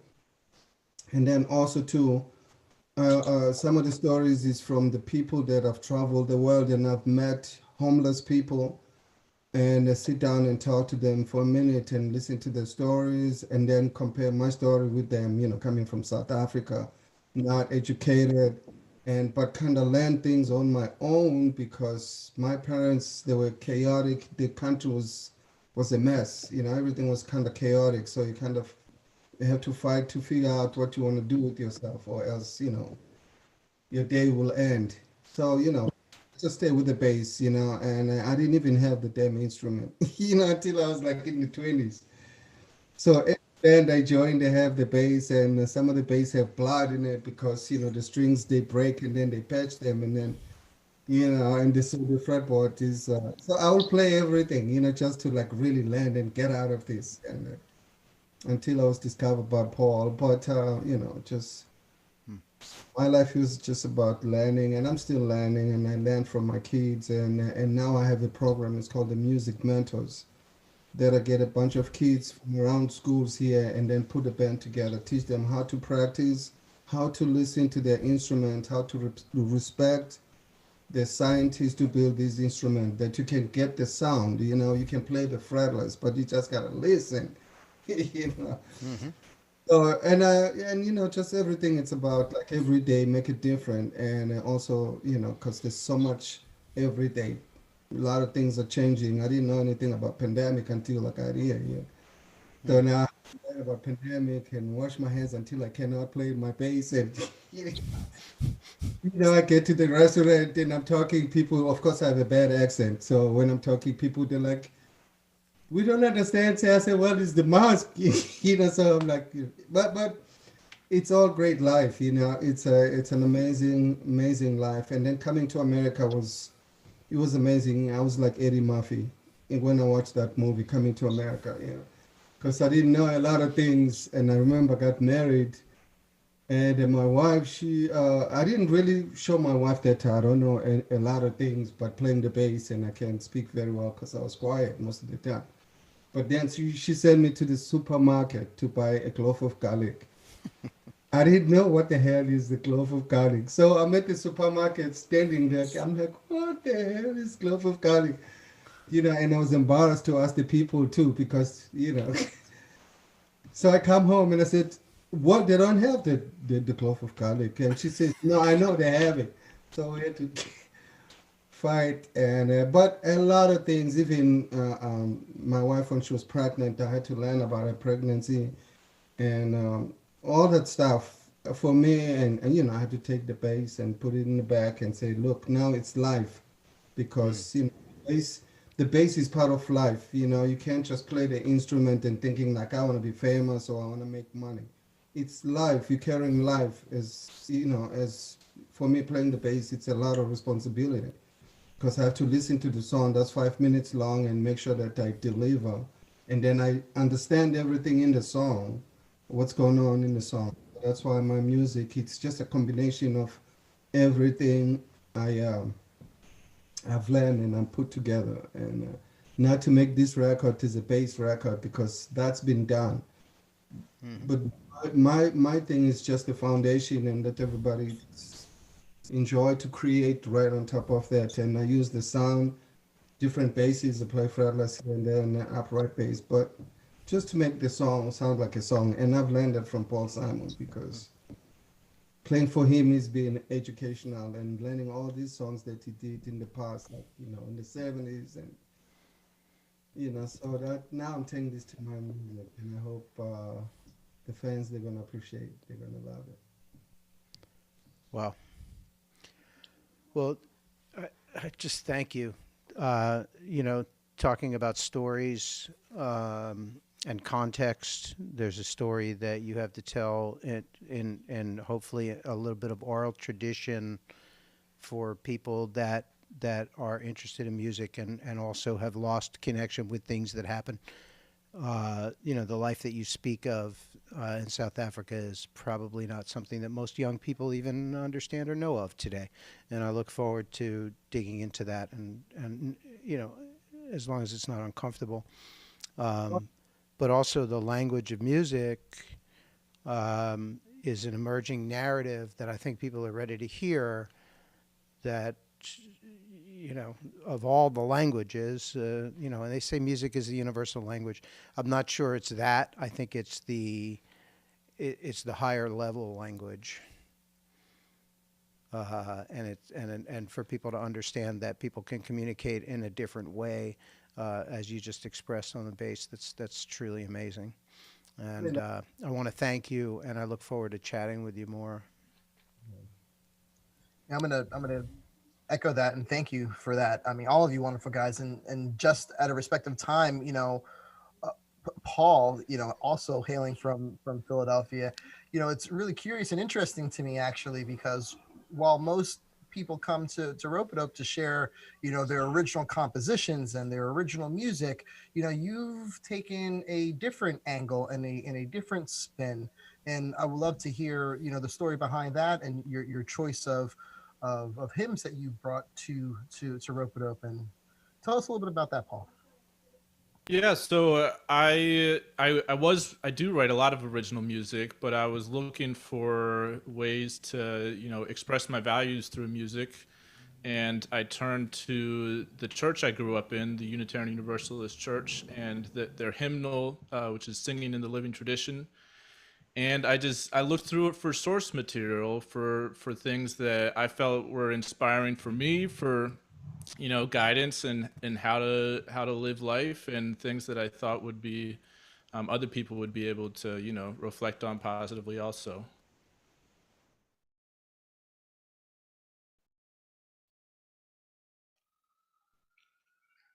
Sorry about that. I'm not sure that feedback was coming from me or not.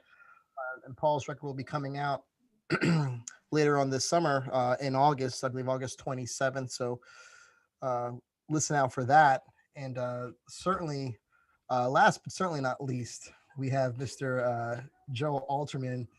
You know, Joe, you know, coming to us via, I believe, Ramsey Lewis. You know, I don't even know how these things happen in our universe, but, you know, reading through your biomaterials, there's no shortage of star-studded people that you've been connected with. You know, another thing that grabbed my attention, especially nowadays in the jazz world, you know, there's the train of thought of the old school and the new school, and, you know, even in the pop world, right? But listening to what you bring to the table, it's kind of like you're just cutting right down the middle, and you're not even on either side. I don't know. That's my perception. What would you like to share about? I totally agree. You know, truthfully, I grew up and I live in Atlanta, and to me, my first exposure to jazz was really at things like barbecues, where, you know, Wynton Kelly or Ramsey Lewis would come on, and I would just notice how everything elevated and just felt good. So I was always attracted to piano players that had happy sounds, and that's really what I've always been. I'm a happy guy. I mean, and music's just always been kind of like, you know, just the place where I can always be me, and I've always wanted to express that joy and you know, that influence of that happy sound. So it's really, I never really thought of it as modern or not. Truthfully, I didn't know most of these people when I was listening to them as a kid were still alive. And so to discover that they were was great. So there was never an old school or a new school to me. It was just kind of, I've always gravitated towards a joyful sound. And I guess, I really relate with Ramsey. He always, kind of talks to me about how he was grateful that he grew up in Chicago and I spent 10 years in New York, and I'm very glad I did. But, I guess he said he was grateful for that experience because, he said he felt if he was living in New York at the time he was, in his 20s, he'd have been encouraged to be only influenced by bebop. But living in Chicago, he was really encouraged to incorporate everything he loved about music into his music. And I feel the same thing about being here from Atlanta. All I wanted to do growing up is move to New York and sound like a New York jazz piano player. It took me about 7 years of being in New York to realize that what makes me me is I'm from Atlanta. So to lean into that. And so that's what I'm just trying to do. I'm excited about this record, and it's coming out in August, and I'm so honored to be with you guys. Almost speechless, Lewis. Yeah, I'm losing. But let's watch some videos. And what I'm going to try to do here is feed these videos back into the chat a little bit. I don't know if I can pull that off, but I'm going to give it a shot. So start here. Going to move this over to the streamer.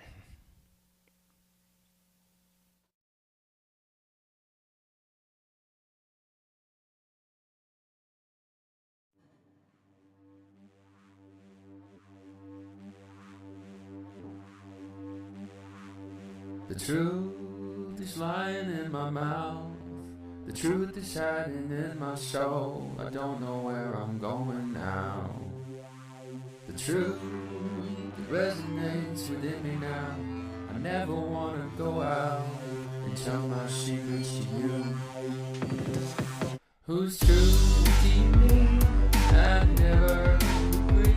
I got my whole life ahead of me.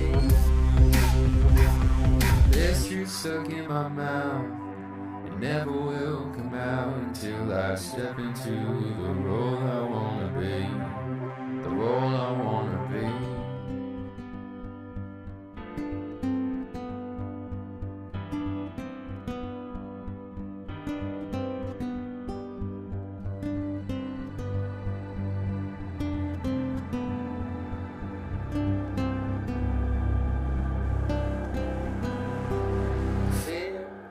Takes me by the hand. The fear is dancing all around. I sink into its love affair.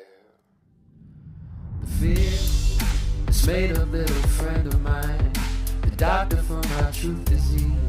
You zip up empty space inside. This fear that I need, I never agree. Fuck you for hiding what's inside of me. This fear stuck in my mouth. It always will come out until I step into this role I wanna be. This role I wanna be.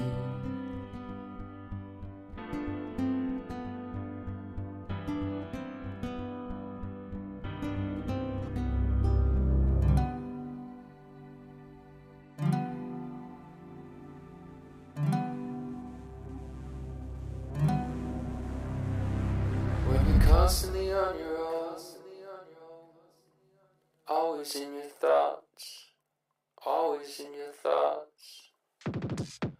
When you're constantly all alone, constantly all alone, constantly all alone, always in your thoughts, always in your thoughts, always in your thoughts, always in your thoughts. Hello, truth. When you're constantly all alone and you're always in your thoughts, always in your thoughts, you're always in your thoughts, always in your thoughts. Truth. When you're constantly all alone and you're always in your thoughts. You're always in your thoughts. You're always in your thoughts. Hello, truth.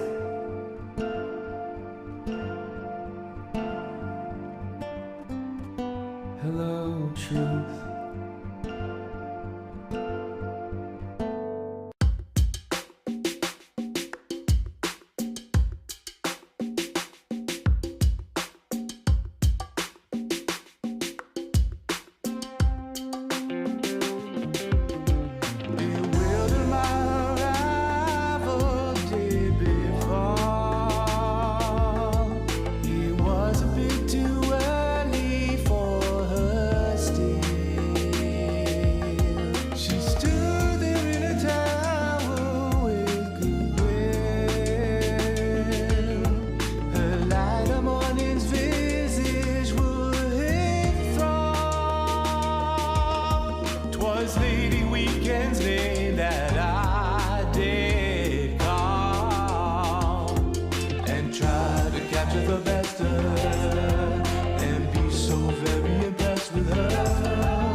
Yeah.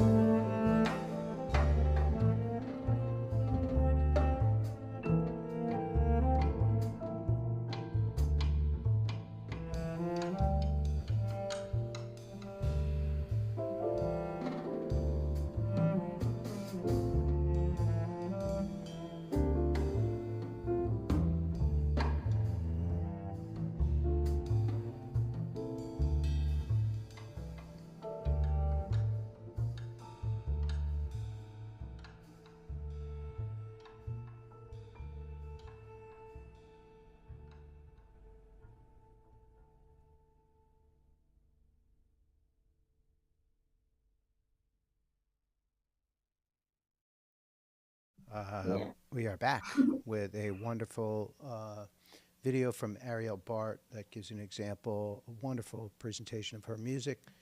Before that, Trilitrate, which if you were tuned in earlier and you heard that there was hardcore influence, I think you might have felt that a little bit in that process.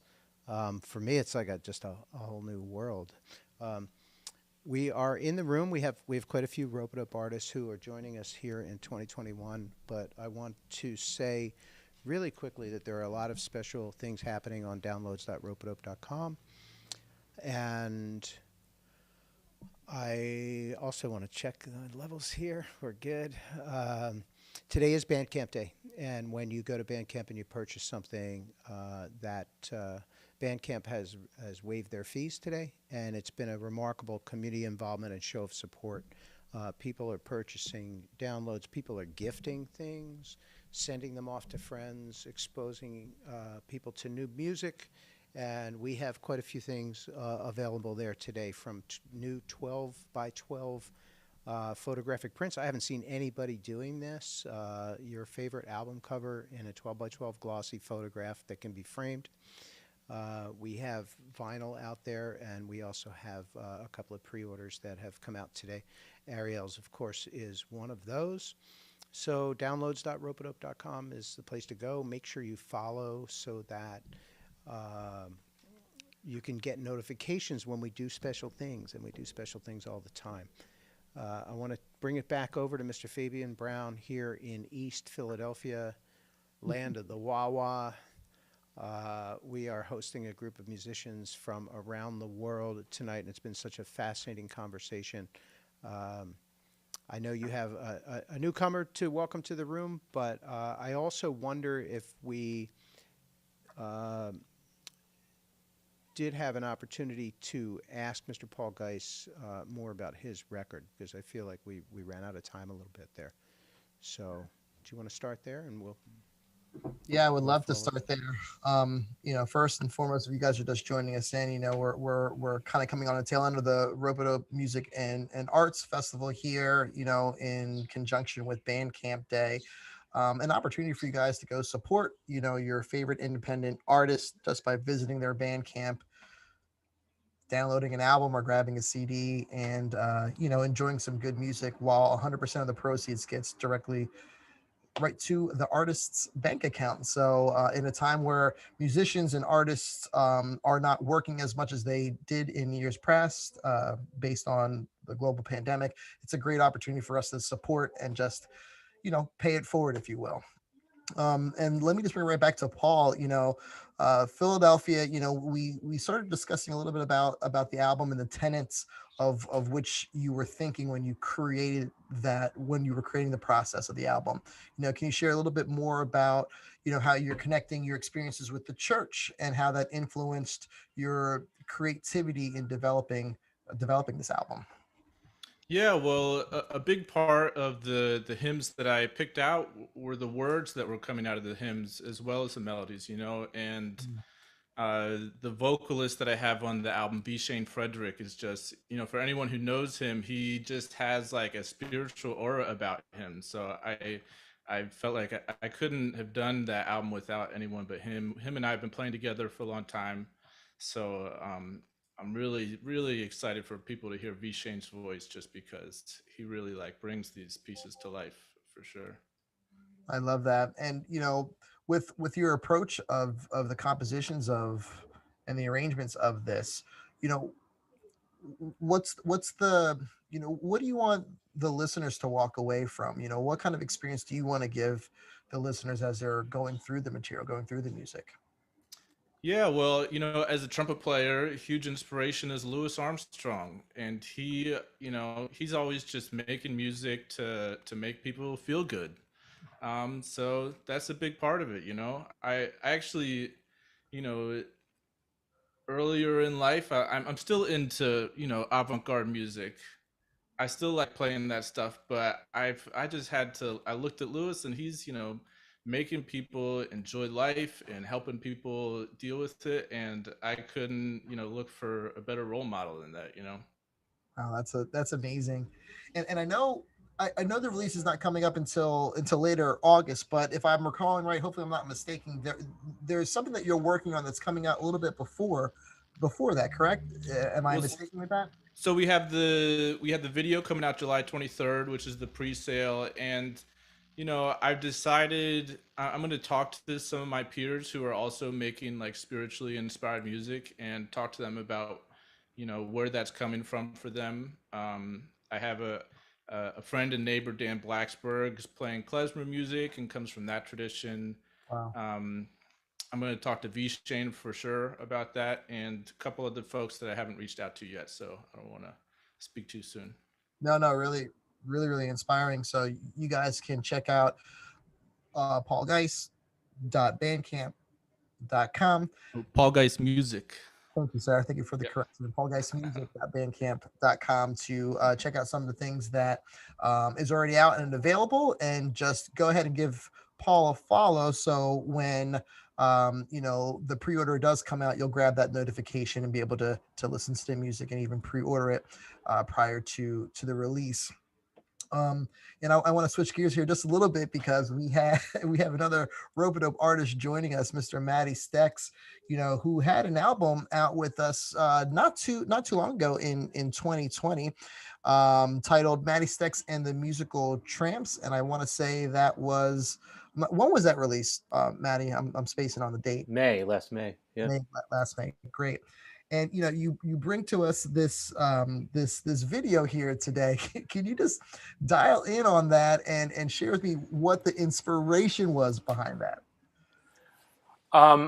Well, there's an inspiration for the song and there's for the video. I'll start with the video since that was almost an afterthought and I have limited resources here at home. But that inspiration was just to kind of make fun of myself and like juxtapose myself in the whatever the standard of mainstream pop culture that I perceive it to be. It's kind of warped, and I always feel foolish putting myself front and center in those situations. So I bought a green screen, and then you can put yourself into any like tropical environment that way, and then you get all this stock footage of beautiful people around, and it's just kind of hilarious to do. But the song started as a poem. That was a decima. It's a Spanish Latin American rhyme scheme structure for a poem. Very specific rhyme scheme, and I can't pull that off in Spanish, but I wanted to try that in English. So I wrote a poem, and then years down the road, it became a song, and I wanted to get into a real Stevie kind of vibe with the rendering of the poem as music. So I was going for it. Yeah. May I interrupt and congratulate you on your T-shirt? Oh, yeah. Yeah, I visited the museum. I'm sure you've been there, right? Mm-mm. No, I have not made the pilgrimage yet. We were lucky. We had no tickets, but we waited in line and someone didn't show up, so we got in. It's cool. I was there, but it was closed when I went there. I was out in Detroit, so I got to hang out outside and take some pictures. What's really interesting, man, because you're primarily, I guess I would woodwind saxophonist. I would dub you as that, but you also have this keyboard percussion, multi-instrumentalist, electronic music kind of vibe. And listening to that last track, I was like, "Where's the sax? Where's the sax?" And here comes the soprano sax, sometime through it. where are you with that with your musicianship? Do you feel that saxophone is your voice and that's what it is? How much of the vocals and the percussion are you performing out on these days? It's still relatively recent in my evolution as a original artist. I always had played. I'd always for private party bands and that kind of thing, done a lot of vocals and keys, whatever the situation called for. But to really put myself out there, that's a little more. I'd always written the songs, but I'm just trying that now. As far as being choosy about when to play sax with that kind of material, that's also new. It's kind of cool that I can now be selective and save it for the right moment. I think that's kind of more of a vocal driven song approach to the horn, and it's forcing me to exercise some restraint in a good way. So I'm happy for that challenge. No, I thoroughly enjoyed it, and you guys can check out more on Matty Stecks Bandcamp, and correct me if I'm wrong, Matty, but mattystecks.bandcamp.com. Is that correct? That is right. Yep. Thanks. Excellent. Mr. Marks, back to you, my friend. Yes, I'm a little overwhelmed. I'm not sure what's happening with my speaker view here, but you seem to be pinned. Let me see what's happening. I'm looking at the stream now. It's going back and forth between me and Matty. It looks good. Yeah, I want some screen time, man. I'm not getting it. I'm speaking. Oh, that's because my microphone. I don't know. All right, I'm going back to gallery view. The heck. This is much less professional at 5:30 than it was at 3:15. It's all I can say. I'm just overwhelmed. I think the takeaway for me from presenting this is that there are so many stories. It's easy to sort of homogenize everything, but everyone in the room has a different perspective, regardless of culture, regardless of style. Not just because of different culture, but just in general, and it's really wonderful to see. And for me, I want to explore that. You mentioned earlier that we're bringing back Ropeadope TV, and we're going to do Ropeadope TV. We're going to do the festival on the first Friday of the month. We're going to do Ropeadope TV with industry people on the second Friday, and then Ropeadope TV with artists on the third Friday. But on the last Friday of the month, I'll be launching a new show called Citizen. And that'll just be me talking with different people because I'm absolutely fascinated. What music has opened up for me is sort of a common language and a common space that people can be together, but also the incredible diversity of individuals, some who grew up in the same neighborhoods, and this is the thing to be celebrated at this time in history. This is the beauty, is digging in to see how someone approaches the bass, how someone approaches an instrument, how someone presents themselves. And I think we're in just this absolutely wonderful time where we have the opportunity to sort of present ourselves in the way that we choose and fully express ourselves without a sort of a common, homogenization. Don't get me wrong. I mean, pop music is still going to be pop music, right? And there's the funnel still exists. In watching Billie Eilish's makeup and presentation, I noticed that she's kind of getting funneled into a particular look. She would probably disagree with me, but from this side, she's starting to look an awful lot like other female pop stars that I've seen in the past, right? So I understand that this is part of the independent sector, the people who are sort of outside that major money funnel, if you will. but we have the microphone now and we have the cameras. So it's going to be a lot of fun to talk to people about the incredible diversity of humanity. It's just absolutely wonderful. So Citizen will be about that. It'll be music, art, poetry, culture, books. I'll probably, with movies, I'll probably stay away from anything that's that you've heard of. You know, anything in the mainstream culture, unless it's of particular importance. And I you know, just different things. Just to give an example, I saw a video on Twitter the other day of a Lakota person being pulled over by a police officer, and he gets out and then starts to what we call dance and what they call counting coup. And I dug a little deeper and saw that, you know, he was exercising a particular tribal custom. Even saying tribal custom sort of boxes it in, right? But he, you know, and what was interesting to me is like, what is the difference in culture between original native culture here in the United States and in any country for that matter, versus what the dominant culture says is the way that you're supposed to think, right? Their methodology is that a win is how to humiliate your opponent without killing them. The Western version is how to kill your opponent, right? These are completely conflicting ideologies that we don't even think about. So that's the kind of thing that I want to get into with Citizen, and it's an extension of everything that I've learned from the musical community, really. So we want to get out there.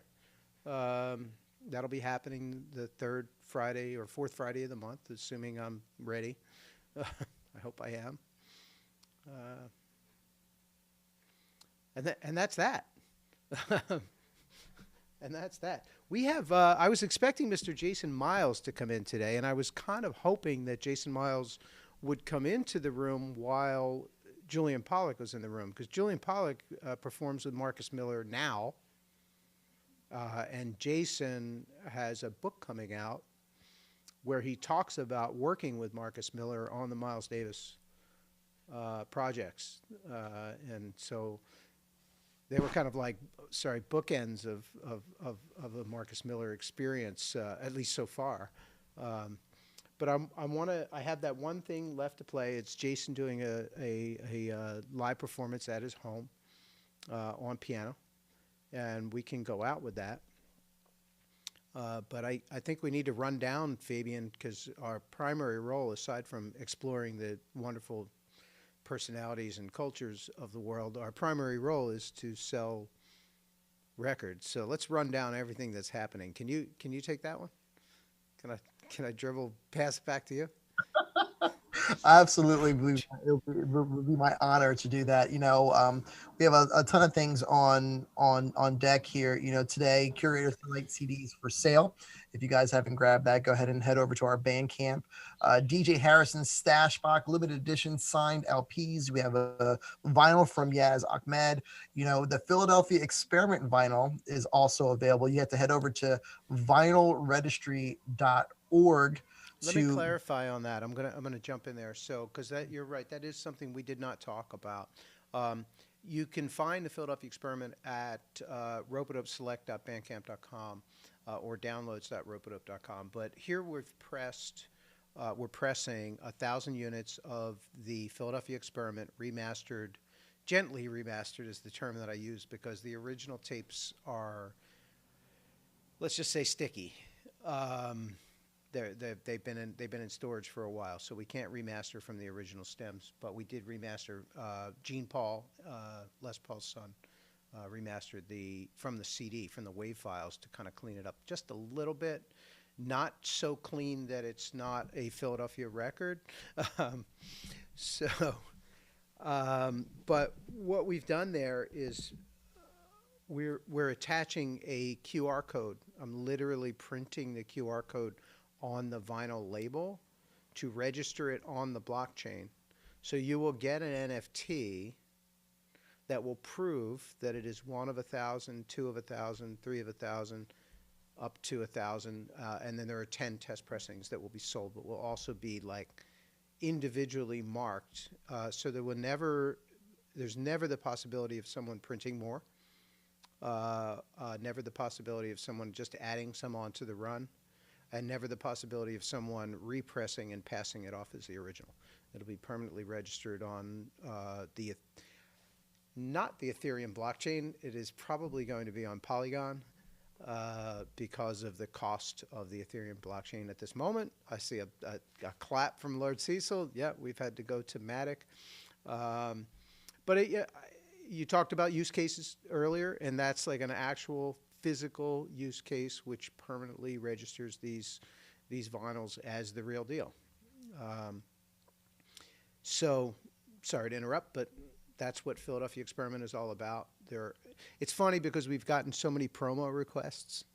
Talk about the traditional meeting the new.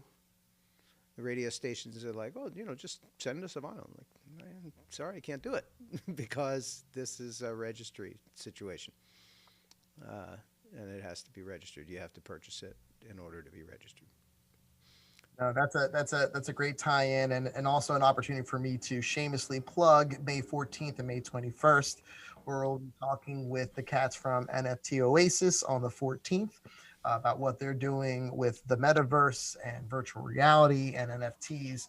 And then following that, we'll be speaking with Ropeadope artist Greg Spiro, as he also shares the many different projects he's working on in and above about music, including which I want to say may be the very first jazz album release on an NFT. I could be as wrong. An NFT? Yeah, I think so.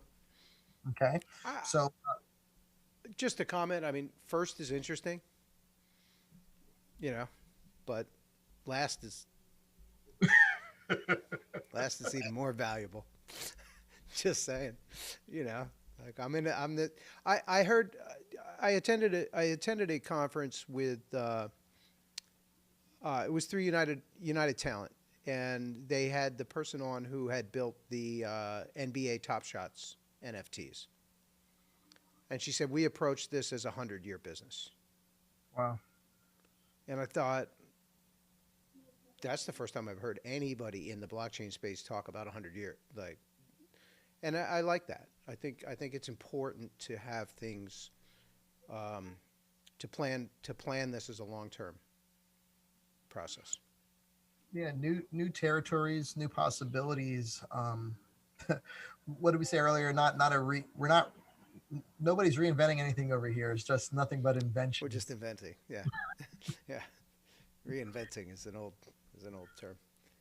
So sorry to keep interrupting you, Mr. Brown. No, with that, Excited. grab the vinyls, Philadelphia Experiment. You have to head over to vinylregistry.org for that. And some more treats, we have Christian Scott Atunde Ajua, purple vinyl. There's a few of that remaining. Maurice Brown Splatter also has something out as well. He has Ahmed, as I mentioned. Jonathan Scales Orchestra. There's a couple of green vinyl left, I believe. Blacklight Collective blue vinyl is available. Dougie Stew vinyl is available, and we're really excited about these 12 by 12 prints that are available for your consumption. They're not matted, Lewis. They're just the prints, right? And you can go ahead and do the matting. Yeah, at it's home. fascinating. It's like like the photographs you would get for the youngsters. We used to have to like shoot film, then take it to a place. And then they would print it out through the darkroom and print it out on photographic paper. And they've got a system now which is 12 by 12 photographic paper. It's solid, and you'd have to frame and mat it, but the price is very reasonable. And some of these great album covers are now going to get to be prints. Is amazing. And then just to round this out, today is release day. So available today is Ariel Bart's pre-order for her album. We spoke with her earlier today and had the opportunity to have a great conversation along with J3PO. His pre-order is also available. on Bandcamp as well. And then Mr. Greg Spiro, Miguel Atwood Ferguson, there's 2 releases. One is a single and one is an album of him and Greg doing a duet. So, you know, and again, for the community here at Ropeadope, really appreciate your time and your talent, you know, coming and just hanging out with us and sharing some stories and some words of positivity. Really, really appreciate that. Lewis, thanks for having me on here, you know, in an undisclosed location in East Philadelphia, aka my crib, hanging out with the kids. Thank goodness the dogs weren't barking or the birds weren't chirping too loud or my crazy kids weren't running around. So I really appreciate you. It's all good, bro. Yeah. So special thanks to the folks that have come today. Lord Cecil from Malumbo, malumbo.bandcamp.com. Go and check out this stuff. I have to say, it's, you know, there's a time that everybody needs to listen to Malumbo. It's not the thing that you're going to pop on when you just want to not think, but when you want to be engaged and you want to hear what some people have to do. And I'm reminded of like the chaos and energy of the late 70s and early 80s in every point. And if you want to know the history of what that level of invention around everything that was happening then, that's what it feels like a lot to me, and yet progressive in a new way, like the chaos of our world on CD, and those are available. Yeah, sorry if it's not exactly right, but that's what I feel, and there are times when I want to hear that. To Paul Geis, thank you so much for being here. Everybody, soon you're going to see on downloads.ropeadope.com both a Bandcamp page connected to us for Paul Geis. You can go there and follow, because everything we do from here on out in 2021 and 2022 is going to be, we're going to cue in the insiders, the people who are following about special things, and be in the know, you know. Get to that Bandcamp page and follow, and you'll see a Bandcamp page pop up soon for Bakiti Kamalo, the great Bakiti Kamalo, and follow there as well.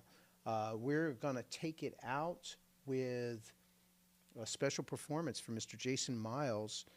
For those that don't know, Jason Miles, he's got a book coming out that's going to explain everything. But here's a cat, an unlikely cat, who learned how to deal with technology ahead of his time in the 70s, was referred to Miles Davis, I believe by Marcus Miller, when Miles was adventurous and wanted to get into it.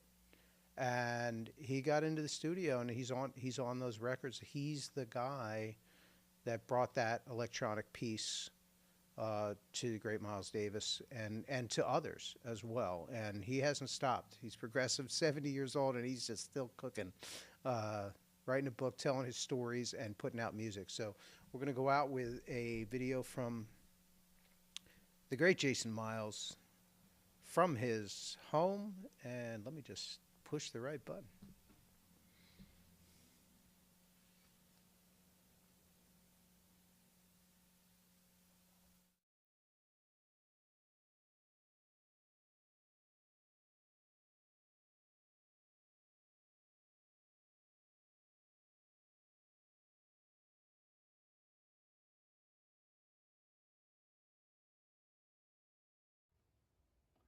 Hey everybody, want to say happy International Jazz Day today, and here's a little tune for you. I hope you like it.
That's with Kyle Eastwood on bass and Richie Morales on drums. I hope you liked it. Thank you.